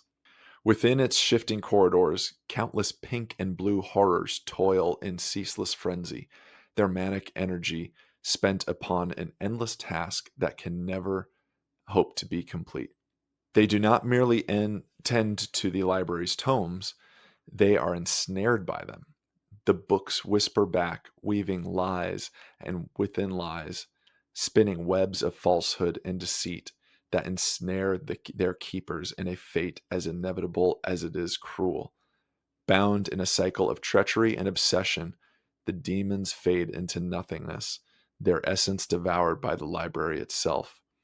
Their last desperate screams recorded upon the pages that will ensnare the next unwitting victims. And if one of your books is overdue, you're fucked. A lot of change comes to your door. Yeah. There's a great one of the Warhammer Plus shows from Hammer and Bolter, I think it is. One of the first ones was this, and I don't want to spoil. Well, fuck it, I'm gonna spoil it. Anyways, there's a great little short that's this imperial, like, I don't know, almost like librarian. He's like kind of this monk, and he's in this library, and all he does is fucking count these books to make sure. And I know this isn't Tzeentch's library, but it's the vibe. And then yep, here it is. They're all in order, and he does this for thousands upon thousands of just huge shelves and everything of these books. And then one day he gets to one, and there's a number missing. There's a book missing, and he's like looking around, like, oh fuck, oh shit, oh god, oh no. And then I believe it comes back, and he opens it up. Either way, he opens this book, and it's like this forbidden knowledge, and he ends up like turning into some horrific thing from Tzeentch and whatnot. But it's so cool to think that Tzeentch has this quote unquote library, and I think we're just calling it library in the sense of that's what we can comprehend again. But this gives a really good idea of how knowledgeable Tzeentch is every deceit, every like whisper, everything that has been recorded, everything that's been, spoken is recorded here. And it's fucking beautifully terrifying. Yeah, I just picture the scribes, the guy like writing it down so chaotically and just throwing pages Mhm. behind him like without a care, because that's not his job. He can't focus on that. He has to write down everything that happens. Throwing Yeah. pages behind, all the demons behind him are shuffling, like going, arranging pages across the library. Yeah, very cool spot. Yeah. There's in real life actually there's a website, and I can't remember if it was the Library of Babel or the Infinite Library, that literally contains like every possible combination of the English alphabet and words. So like any sentence that ever can exist has already been written in this. And you can actually go into it and Crazy. look up, like you could write a whole book and it will all be in that infinite library. It's online and it'll show you like digitally archived, like what volume it's in, like where any combination of phrase or anything in the English language, like now you can have no true unique thought, because when you type it into this website, like it already exists there somewhere. That's It's like an fucking crazy infinite to think archive. about. Yeah, it's Blows my wild. It's like mind. Yeah, yeah, no and more, like no this is more real. original thoughts. Yeah, holy fuck, that's crazy Yeah, to think. you can go in there. I don't Well, want what are we to. doing here, Fuck Kurt? that. Yeah, Don't tell me shut that, it down. Christian.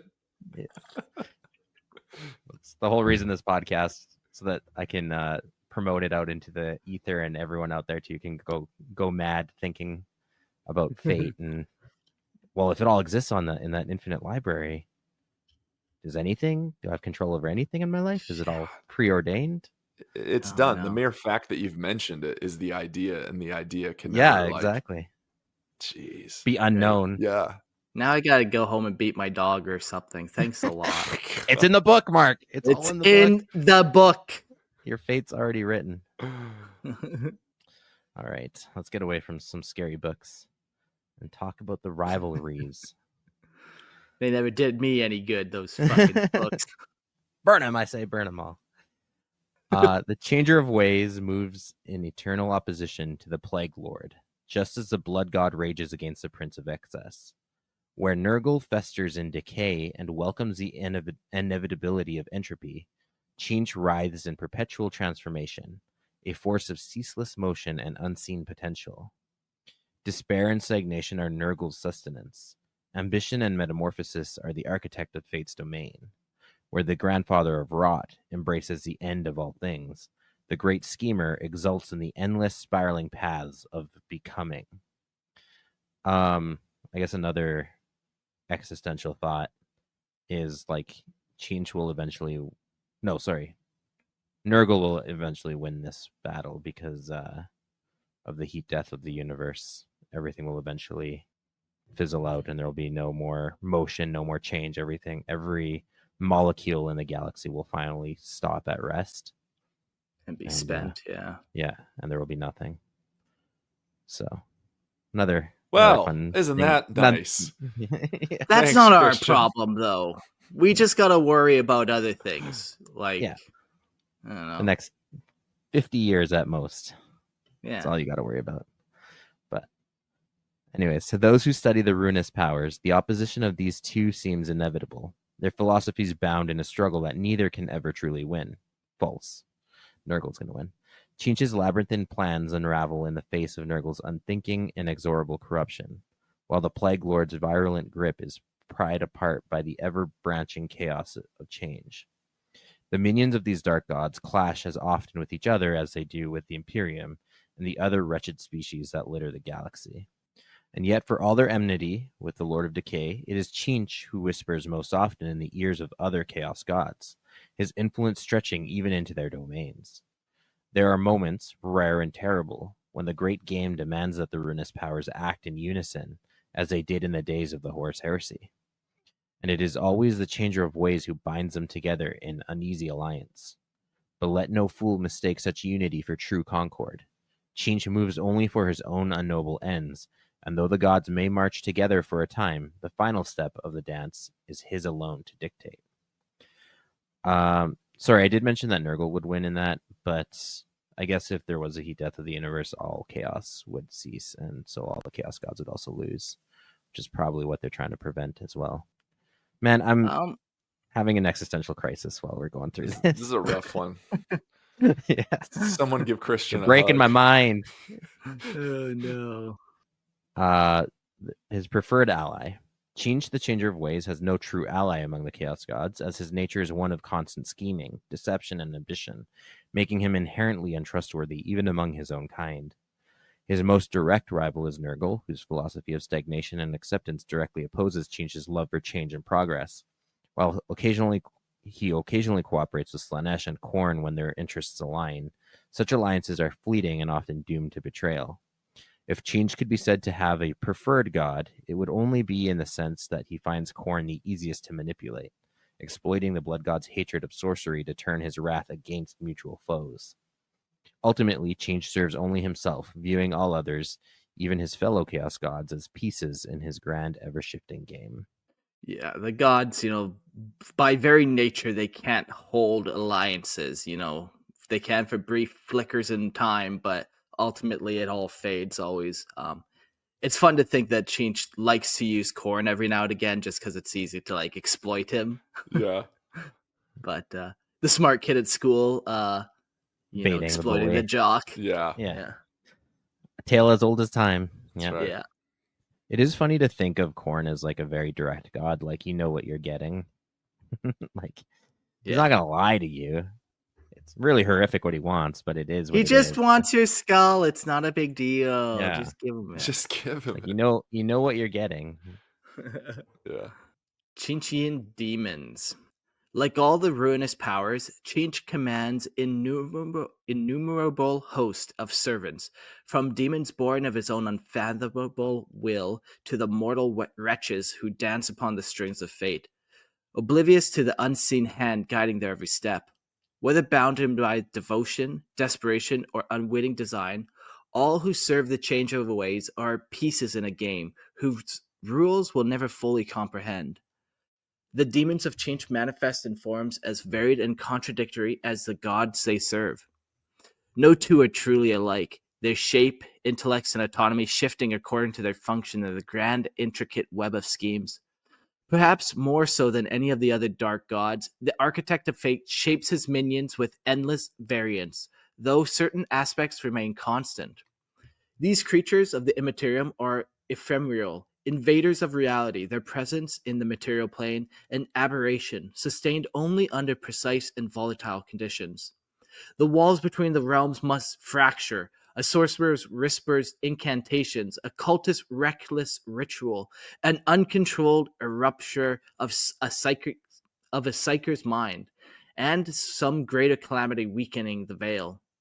When such opportunities arise, the demons of Tzeentch slither, flicker, and crawl their way into existence, twisting the laws of reality to accommodate their impossible forms. Yet, even in real space, their nature defies the crude limitations of the physical. Poisons and decay, weapons of entropy and rot hold no power over them, for they are creatures of raw, boundless thought given shape. And though their presence is transient, they do not fade easily.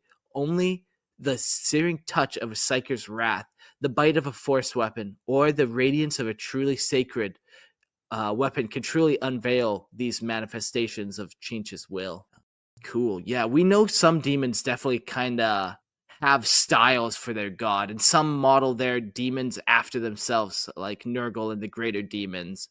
They look very much alike.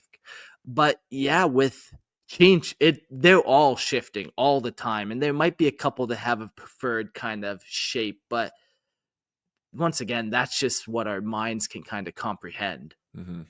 There's no real default, like you're saying, Mark. There's just not always No. yeah. There's nothing that it just kind of stays with. So let's talk demon princes then, and this is a fun section. And big shout out to my buddy Joey. I have not mentioned in this episode. He's like the Tzeentch guy, He's the Tzeentch guy at the shop when we play, and like every AOS, if he's playing Age of Sigmar, it's Tzeentch. If he's playing 40k, it's probably Tzeentch. Like, it's pretty cool. So, Nice. Demon Princes of Tzeentch. A Demon Prince of Tzeentch is not merely a warlord elevated to demonhood, but a schemer so refined, so insidiously brilliant, that even the architect of fate deemed them worthy of ascension. Their forms are fluid things, shifting from one moment to the next, adorned with ever-morphing sigils of eldritch power. Many retain the avian characteristics favored by Tzeentch: elongated limbs, clawed talons, and visible and beaked visages that grin with knowing malice. But nothing about them remains fixed. Kind of like you were saying, Mark, there's just no singular default. Their flesh ripples with the color of an unseen spectrum. Their eyes hold depths where futures collapse and reform, and their very presence bends reality to the whims of their sorcery. Unlike the blunt monstrosities of Khorne or the corpulent horrors of Nurgle, these beings are subtle and precise, waging war through deception, misdirection, and the cruel elegance of spellcraft. That there is, again, just what a beautiful picture. Like, it's so elegant, and it's so I don't want to say, I keep saying fragile. It's really not, but it's just this beautiful dance of shapes and things like that. And magic, magic, magic. Like, if you guys haven't really gotten it by this point in the episode, sorcery, magic, witchcraft, spellcraft. There you go. Like, that is Change, it. Yeah. yes. But for all their power, no demon prince of Tzeentch is truly free.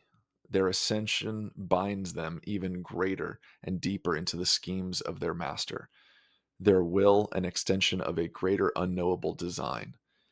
Each word they speak is layered with meaning, every gesture a move in a game only they understand.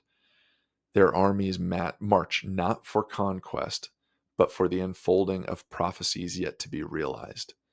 To serve them is to tread a path of ever-shifting alliances, of whispered secrets that worm into the mind and take root. Those who face them in battle find themselves ensnared in a war already lost before it even began.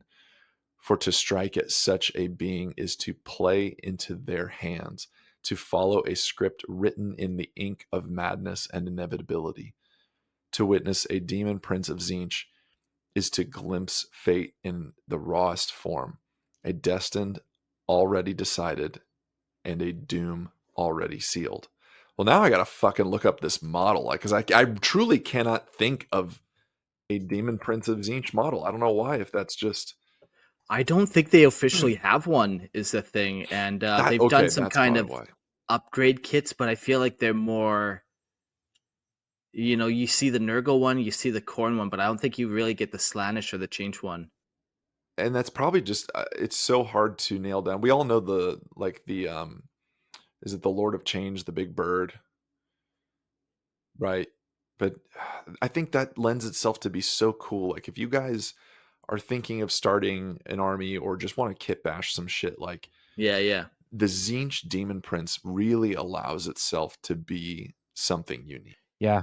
Yeah, yeah. It'd be cool to just kind of slap a bunch of bits together on almost like a portal, and it's just like a many weird shape. Like, out of this portal, there's a leg Mhm. coming out one, another mouth is coming out one. It's just like this shifting portally beast. They have that sort of model concept with the endless spells in the Warhammer, the Oh Age of Sigmar line. yeah.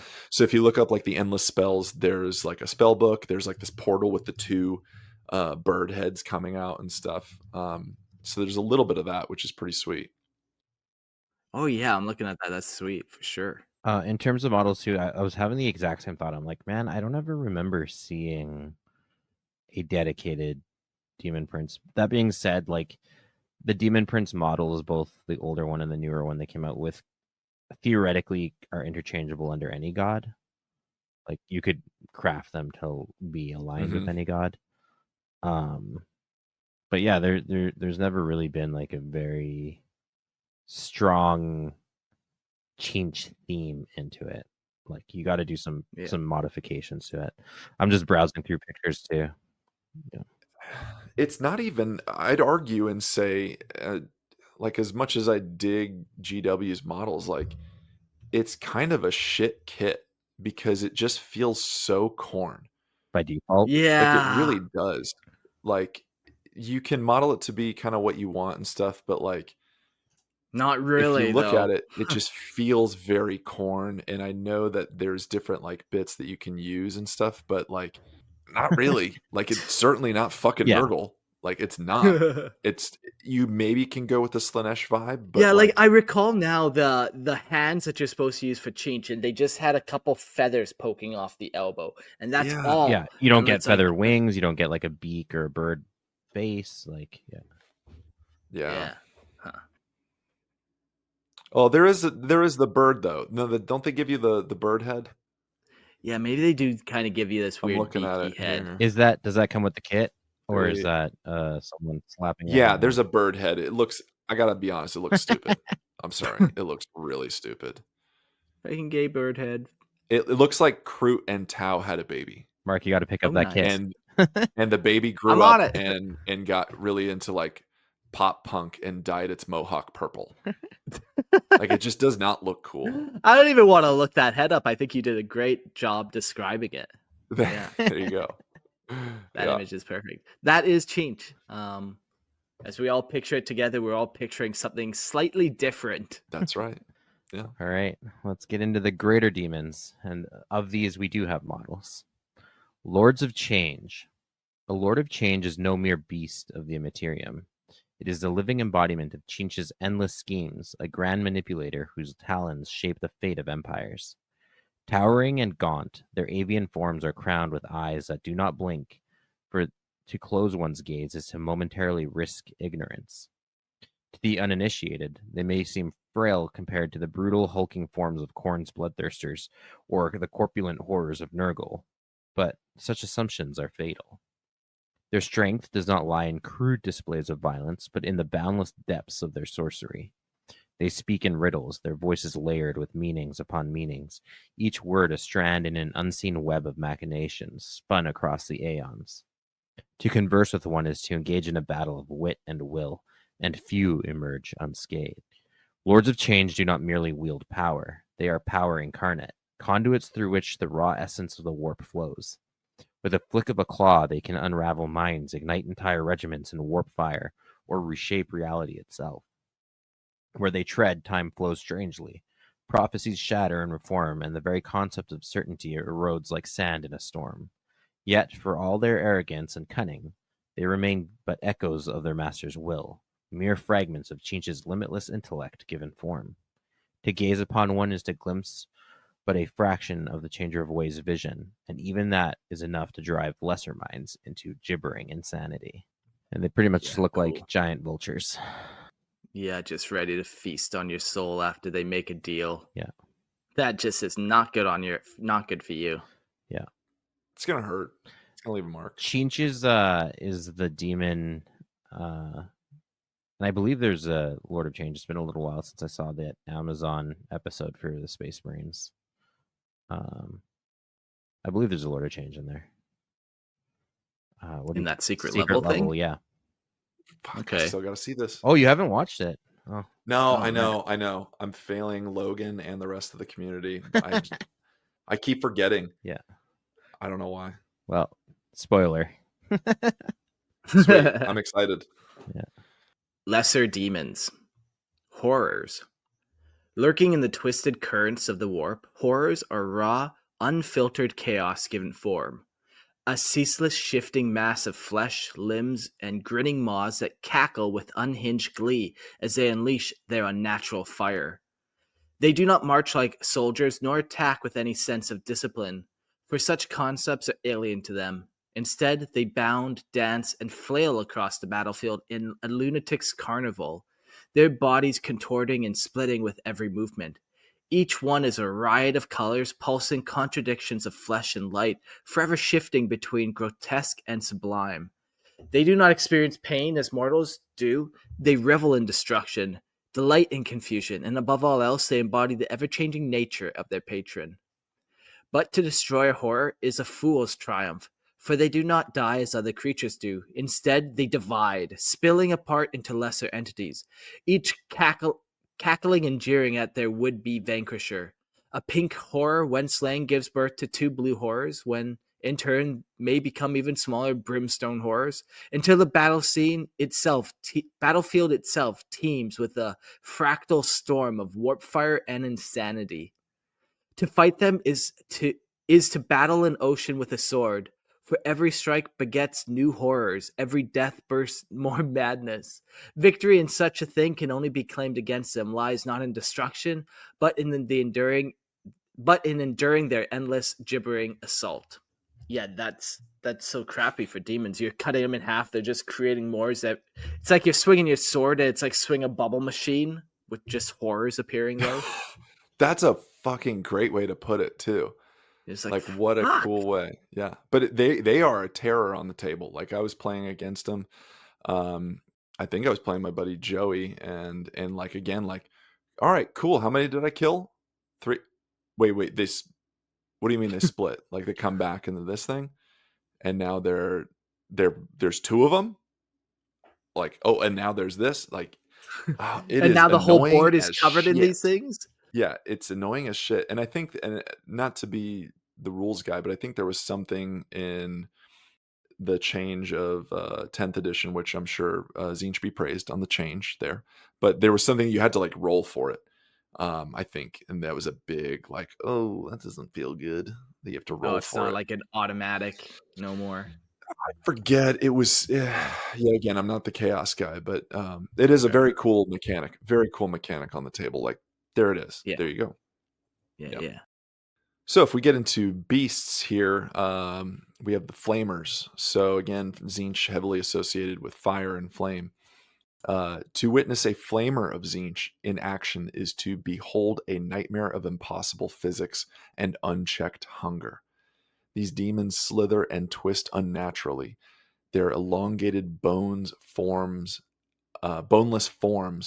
undulating as though submerged in some unseen current. Their many gaping maws do not speak, for they have no words, no need for language, only the unrelenting compulsion to consume.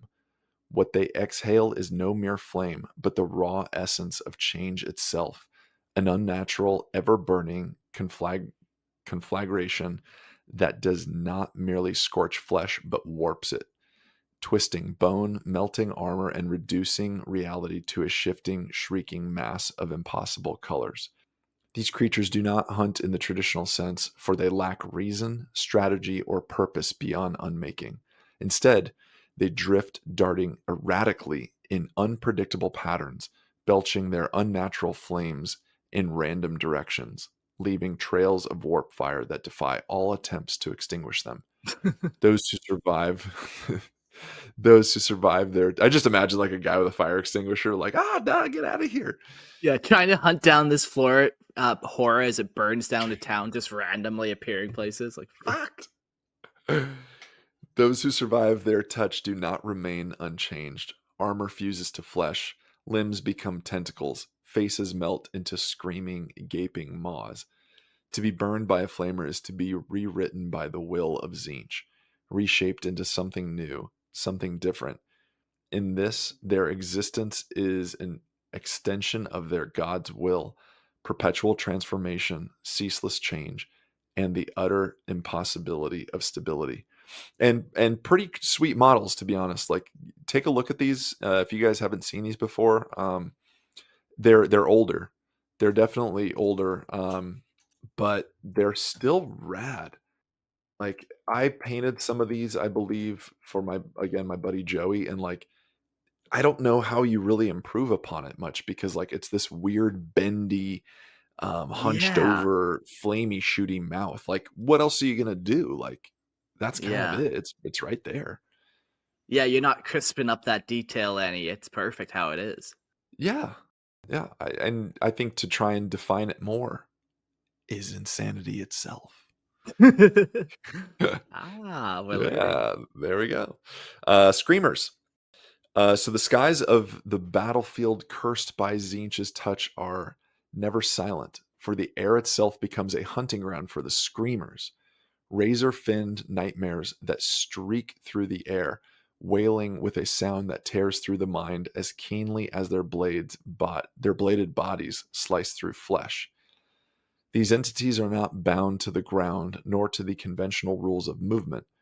They soar as they please, weaving through dimensions, slipping through the thin barriers between real space and the warp as effortlessly as a shark moves through water. Theirs is the art of predatory cruelty, for they do not kill with mercy or efficiency. They strike, wound, and retreat only to return again, each pass a new agony, each attack another scream added to the cacophony of suffering they so gleefully orchestrate. I remember actually playing against these with my buddy Jason, and they're kind of a pain in the ass as well. And it's a cool flying model. It's pretty sweet. It's like I don't know. Go check it out. It's rad. Screamers do not hunt for sustenance, for they are not bound by such crude necessities. They do so for the sheer pleasure of destruction, for the exquisite agony of those beneath them. In their wake, trails of raw energy flicker and shift, reality rippling with the echoes of their passage. Some claim they whisper as they pass, their high-pitched shrieks resolving into words that claw at the edges of sanity. Half-heard bargains, promises of power, or cruel laughter at the folly of those who dare to fight back. To face them is to engage in a battle against an enemy that exists beyond reach, a foe whose joy is found in the slow realization that escape is impossible and death is neither swift nor kind. Very cool. Yeah. I loved in Space Marine 2 the hordes of these guys flying around where they're just swirling. Did either of you play it? I've watched my friends play it, but I haven't seen it yet, so I got to look at it. Yeah. Fucking cool. They also I haven't seen that part, appear in rather. bolt gun. Yeah, that like Doom. But they're not as sleek in that game. Not as sleek, but they still move pretty fluid. Yeah. Yeah, they totally look like mantas, and again, going with the whole water and ocean theme, like they're definitely just air mantas with lots of teeth and barbs on the front. And another older model that like I just don't see how you improve upon it much. Yeah. If I'm not mistaken, and I very well could be because I was never really followed the demon models. I do believe Forge World had like a more refined version in resin. That looked pretty good. But yeah, I don't ever recall that. Overall, and again, I could be wrong. I'm drawing on like a vague memory, a thought or a whisper that came to me. But I forgot what I was going to say on that. I mean, I don't know how much more you can really improve on a manta with teeth design, as you were saying. Yeah. Yeah, it's fucking terrifying. It's pretty rad. But gentlemen, I have to part ways and leave you there. I had a time crunch, and so I just wanted to change your expectations. Hail Tzeentch, and I'll have to jet at this point. But well, we'll see you on the next episode. Thanks for joining. This is perfect for Tzeentch because we're going to change out into having a guest from the call-in. So we'll replace Court with somebody random. There we go. Tzeentch be praised. Yeah. Thank you, guys. I appreciate you having me on. Yeah. All right, adios. See you next time. Having said that, I just dropped a link in the chat. If you want to kind of listen to me and Christian read the last couple parts and join in, you're more than welcome to. Christian, take us away. We're still going through the demons, and up next, we're talking about steeds. Yeah, all right. So steeds, discs of Tzeentch. To those who pledge themselves to the architect of fate, the ultimate gift is not a weapon nor a boon of strength, but a means of to transcend the very ground beneath them.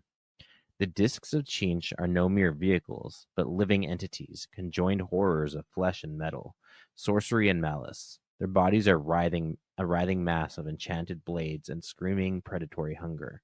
Their forms molded from the essence of screamers, bound and reshaped by warpcraft. To ride upon one is not simply to move faster. It is to become part of the currents of destiny itself, an extension of the ever-changing will of the changer of ways. A rider upon a disc is not its master, but a partner in ruin, a chosen agent of change carried aloft by an entity that exists only to bring discord. They move with unnatural grace, gliding between the veils of reality, striking from above like lightning, even the lightning given thought. To see one descend is to witness a flurry of razor-edged limbs and screeching madness, a storm of sorcery and spinning death. A champion astride such a thing is more than a warrior. They are a living omen, a herald of upheaval, and the embodiment of Tzeentch's ceaseless, insidious design. Yeah, they were always a strange. I mentioned this when we were going over all the chaos gods. It always seemed like a strange mount when compared to like the other gods' steeds. Sure. This like disc with like Yeah. spikes on it. Yeah. Yeah, like it almost seems like it should be an upgrade that you can take rather than like something as powerful as like a juggernaut of Khorne. Like you barely Sure. register it as a mount. But Sure, it is a lot like, yeah, you kind of get like magic carpet vibe, like just floating aloft on floating dais. Yeah. Yeah. But it is important to note that they are alive. They are a living entity themselves. The disc. Now we'll jump to demon engines, and I don't think there's a specific demon engine of Tzeentch out, but I could be wrong about that, but I don't think so. I think it's more just paint them kind of flavor. Yeah. Tzeentch's demon engines are nightmarish constructs of sorcery and warp-fueled ingenuity, far more than mere machines of war. Unlike the brutish fire-belching war engines of Khorne or the plague-ridden monstrosities of Norgal, Tzeentch's demon engines are sleek, elegant, and ever-shifting, their forms twisting unpredictably in battle. Many of these arcane war machines hover over the battlefield, defying gravity with unnatural ease. Their bodies a fusion of enchanted metal, bound demons, and constantly mutating sorceress energy. Their weapons are not crude cannons or chainsaws, but devastating warp fire projectors, reality warping beams, and living magical constructs that lash out with malevolent intelligence. Every shot from the arcane weaponry is an extension of Tzeentch's will, capable of unraveling flesh and mind and soul in an instant. To face such an engine is to confront something that should not exist, an entity that does not merely kill, but reshapes the victim according to the ever-shifting whims of the changer of ways. Among these terrifying constructs, the Silver Towers of Tzeentch are perhaps the most infamous. Vast floating citadels bristling with warp-charged weaponry and capable of phasing in and out of reality at will. These sorceress fortresses are said to house Tzeentchian warlocks, bound demons, and hidden knowledge, their very presence warping the battlefield around them. And other demon engines include warp flame incarnates, hovering construct that unleash torrents of mutating fire that twist their victims into horrifying forms, and flux fiends, skittering mechanical abominations that shift their shape mid-battle, adapting to threats with terrifying speed. Whether the towering fortress of sorcery or ever-morphing constructs of destruction, Tzeentch's demon engines are more than just weapons. They are embodiments of change, wielding war as a weapon as grand and incarnate game as the great architect's endless schemes. Yeah, cool. It's interesting the demon engine says like typically demon engines use the metal as kind of like that anchoring point. But even that, it's shifting with Khorne. Like, yeah, it still is there, but now it's just taking another shape and all that. Well, we have Jax joining us. I just let you in there. Hey, welcome to the show. We'll see if... Hello, can you hear me all right? Yeah, we can hear you. Welcome. All right, sweet. How are you feeling about Changer Tzeentch? of Guests? The Changer of Guests. A pretty cool guy, not gonna lie. He's more than I actually expected. Yeah, maybe we'll come back to that. Did you find where you're gonna be reading the scintillating legions? Scintillating. Give me 1 second. I'm still on Demon Princes in the Lore, Lesser Demons. It's right around page 19. Okay. Scrolling. Oh, there we go. All right. Just start whenever. Yep. Take it away. The air twists and fractures, a cascade of impossible hues erupting into reality as the scintillating legions congeal from the madness of the warp. To the untrained eye, indeed, to any mind not shaped by the architect of fate, these gatherings of demons are indistinguishable, a whirling prismatic tempest of shrieking forms in flickering lights. Yet beneath the surface of this chaos, a terrible design unfolds, intricate beyond mortal comprehension, its patterns legible only to He who weaves the future. Though each delights in deception and subversion, there come moments when stratagems alone will not suffice, when guile must be given talons, when manipulation must be clad in flesh. His demonic hosts descend upon the battlefield, unlike the rigid formation of Khorne's butchers or the putrid tides of Nurgle wretches. These legions are mutable things, forever shifting, rearranging, reshaping themselves to better serve their inscrutable purpose. A war host of the great deceiver does not march, it undulates, it spirals, it cavorts. Warp flame erupts in fountains of ever-changing radiance. Flesh sloughs and reforms, limbs bifurcate into gasping horrors. All the while spells ripple through the air, like whispered secrets to witness a scintillating legion. In battle is a glimpse of a grander plan at play, one that shifts even as it is perceived. Yet the head of each legion perches a lord of change, a being of vast cunning and boundless malice, entrusted with autonomy by the changer of ways. These arch schemers shape their hosts according to their own appetites, some reveling in destruction, command conflagration legions, where seething waves of flamer spew the raw stuff of the warp itself, reducing all to motes of madness. Others, more erratic in nature, form the legions anarchists, whose numbers and tactics are in constant flux, striking where least expected, truly knowing the perfect time to strike. The most enigmatic among them are those who lead the veiled legions, hosts unseen, whose existence is whispered but never confirmed, their presence known only in the aftermath, when the world itself realizes too late it has been rewritten.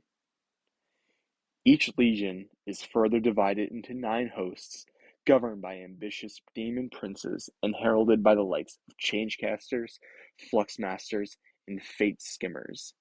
These lieutenants are no less ensnared by the nature of their master, for within their own ranks a ceaseless game is played, one of treachery, ambition, and the pursuit of a favor that can never truly be won. Even the mighty lords of change conspire against each other, their machinations tangling in an ever-evolving contest of supremacy, a contest that amuses their god above all else, for Tzeentch watches, ever smiling, ever jesting, ever judging. And so within the shifting spires of the pyramid of Yerk, these sigils of the legions dance in the air, rearranging themselves in patterns seen and unseen, understood and yet forever elusive. The 9 most exalted among them are gifted dominion over the fractal fortress, monolithic citadels that crown the crystal labyrinth. To rule such a fortress is to stand, if only for a single moment, at the very precipice of Tzeentch's design. But nothing stays as it is. Not here, not ever. Damn. Nice. Way to come in clutch, and your reading is very nice. Yeah, Tzeentch is just these legions would be so crazy to watch, just like you're almost like battling the northern lights, these shifting colors, and like Yeah. it's beautiful until you're dead from it. Yeah, like mesmerizing and yeah. Yeah, that's a Yeah. cool example, Mark. Just picturing like fighting the sky. As it's casting fireballs at you, of Yeah. course. Lightning. Yeah. All right. All Notable. manner of. Good. Oh no, I'm just saying, like, all manner of warp sorcery just getting sent your way. Yeah. That poor real Yeah. guardsman's like, I didn't sign up for this shit. But you're also like slack jawed and mesmerized by it too. It's a beautiful death. All right, let's get into some notable demons of Tzeentch. Magnus the Red, Demon Primarch. A being of godlike intellect and sorcerer's power, Magnus walks the path between enlightenment and damnation, forever seeking knowledge even as his every step tightens Tzeentch's grip upon him. Kairos Fate Weaver, the twin-headed oracle of Tzeentch, cursed with infinite knowledge, yet denied the ability to shape his own fate, whispers prophecies both true and false in a voice that unravels empires. The Blue Scribes, two cackling, quarrelsome demons forever scrawling the stolen secrets of reality, gathering sorceries for their master, yet never pausing long enough to understand the horrors that they transcribe. The Changeling, a shape-shifting terror that walks unseen among gods and mortals alike, sowing discord with a whispered lie, a misplaced word, or the perfect betrayal at the worst possible moment. And then we have a notable example of someone who walks in between paths, I guess we could say, is Ahriman of the Thousand Suns. Chief Librarian of the Thousand Suns, he's a master sorcerer whose rubric of Ahriman forever transformed his legion, turning most of his brothers into dust-sealed automatons in an ill-fated attempt to save them from the ravages of the warp. Ahriman is very much the case of someone who trusted Tzeentch, gets screwed over by Tzeentch, and now is like constantly trying to fight with Tzeentch in a way. Yeah, he's kind of an oddball, but like it's one of those things where the more you fight with Tzeentch, the more you like wrap yourself in his schemes and plans. Like, are you really fighting against him, or are you getting used by him? Yeah, I picture like Double or Nothing, where it's like, you know, that gambling addict where it's like, I'll just do one more scheme and this time I'll definitely get free from Tzeentch. Yeah. But every scheme he does, he's getting deeper and deeper, and he doesn't know he's racking up that debt. Yeah, exactly. So he's kind of an interesting case for sure. Yeah. There's a lot of information on those guys. Like at this point, we're kind of wrap up the episode. Those characters, they could all have an episode to themselves. Magnus the Red obviously will get one, and those other ones, they could probably get, you know, maybe Share the Demons get an episode and Ahriman gets an episode. So we'll definitely come back to them. We just really touched them. Yeah, it's worth just noting that they exist, but dipping our toe in, their own yeah, a little teaser, a little bite. Yeah, toe in the ocean. Halfway through this episode, I kind of got the vibe of, man, I feel like I need to break this into a two-parter, and maybe next go around after we do some Primarchs and stuff, we're gonna do episodes called The Cult of Tzeentch or The Cult of Khorne. And in these episodes, maybe we'll talk about mortal followers. Like what we talked about gave you a very good idea of Tzeentch. It gave you an idea of his realm and his demons. But like his followers can be very different. And there's a lot of different ones. So, for example, there's night houses. What do those look like if they're Tzeentchian corrupted? Or what do Chaos Space Marines? Do they only use the Thousand Suns? There's a bunch of different ones. Are there Xenos out there that worship Tzeentch? So maybe that would be a fun episode to kind of do, where it's like these kind of mortal worshippers of Tzeentch, and you talk about the blessings and the psychic powers that they can get. So that's definitely, I think, the vibe of eventually happening soon. TM. I love to think that just each night houses are just knights with wings. Sure, It shouldn't be fuck possible, yeah. It's kind of but cool. it's happening. But it's fucking happening. I like it. Yeah. There's some cool stuff for sure there. Lots of different cool war bands and all that kind of stuff. But yeah, that's kind of the episode. Tzeentch, definitely cool. Very easy to kind of get the vibe of them, and like some gods I don't get following. You know, I'll never get following Nurgle, but I could understand following Tzeentch for sure. I could get into that mindset. You might already be a follower and not even know it. Maybe. Exactly. Oh, I love that thought. Just like some guy who thought he's been like fight like a Death Watch commander, right? He's been fighting like, or Grey Knight, he's been fighting Tzeentch for so long. And then all of a sudden the demons just like step back and they just start chanting, "One of us, one of us." Okay, but that would never happen with the Grey Knight specifically. but it could be their attempt to turn him. Yeah. Sure. Or like he's been helping yeah, them all this time. He's never even noticed it. That one I think is more plausible where, yeah, like he's still loyal, but he got worked into a scheme of some kind where he's accidentally doing Tzeentch's will. And he can try to fight it if he realizes sooner than later what's going on. Cool. If Tzeentch thrives on change, does he desire a final outcome? Or is the endless pursuit of schemes his true goal? Like, we talk about the Chaos Gods battling the Emperor and trying to stop him from becoming Chaos God. Like, does Tzeentch really even technically care about that? Or is that just another one of his endless plots and schemes? What is there end spot for Tzeentch?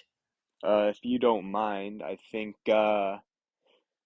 Tzeentch does care. Like in the Horus Heresy, I was reading the Siege of Terra books. It was mentioned that he was actually like him and the rest of the Chaos Gods were actually afraid of the Emperor at one point. Like there was definitely this tangible fear that like, oh shit, this guy's gonna mess us up if we like let him continue. But if I believe this is me personally, but I believe if Tzeentch had a way to like win 40k, he would put down the Chaos Gods, the other three. He would keep the Emperor as he is, but he would leave the Imperium, the Xenos, his demons. He would just leave that all alone. He would put down any real rivalry, Okay. but he'd put down everything, but he'd keep, in a very unchangey way, he'd keep the state of the galaxy as is. Just remove those higher powers. Okay, yeah, that's one way to do it for sure. And then just everything kind of just can keep existing, and that's all beneficial for him. Keep doing its thing. Keep it spinning. Yeah. I like to think about that that joke that's like, the real lesson or whatever was the journey along the way. Like the real friends are the ones we made along the way, or like life is a journey, not a destination kind of crap right over your bathroom wall. But I do think change is something like that, where like, yeah, there really is no end game in mind. It's just planning for the sake of planning, scheming for the sake of scheming. That is in itself is what gives him essence and power. And how can you ever like unravel a plan that has no end, right? Like I suppose, eh? Liar in the chat said live, laugh, Tzeentch. Someone please make that a sign you can put on a and just sneak it into your wife's like decor or whatever. Like don't even say anything. It's like switching Obi-Wan pictures and Jesus. Yeah. See Same. if they notice. Yeah. Cool. Well, that's this episode. That's kind of, let's call this part 1 of Tzeentch. Like I said, I'm kind of brainstorming for a part 2 mid-episode, so that's always fun when that happens. Get a little inspired. Let's do some shout outs. If you want to buy any of the models that we mentioned today, especially since some of them are pretty old and might be harder to track down, make sure you go to Merlin's Miniatures, use promo code Lorehammer, or there's a link in the description below. And if you use that, you will get a little referral code and I'll get a little kickback. So definitely go use Merlin's Miniatures and promo code Lorehammer.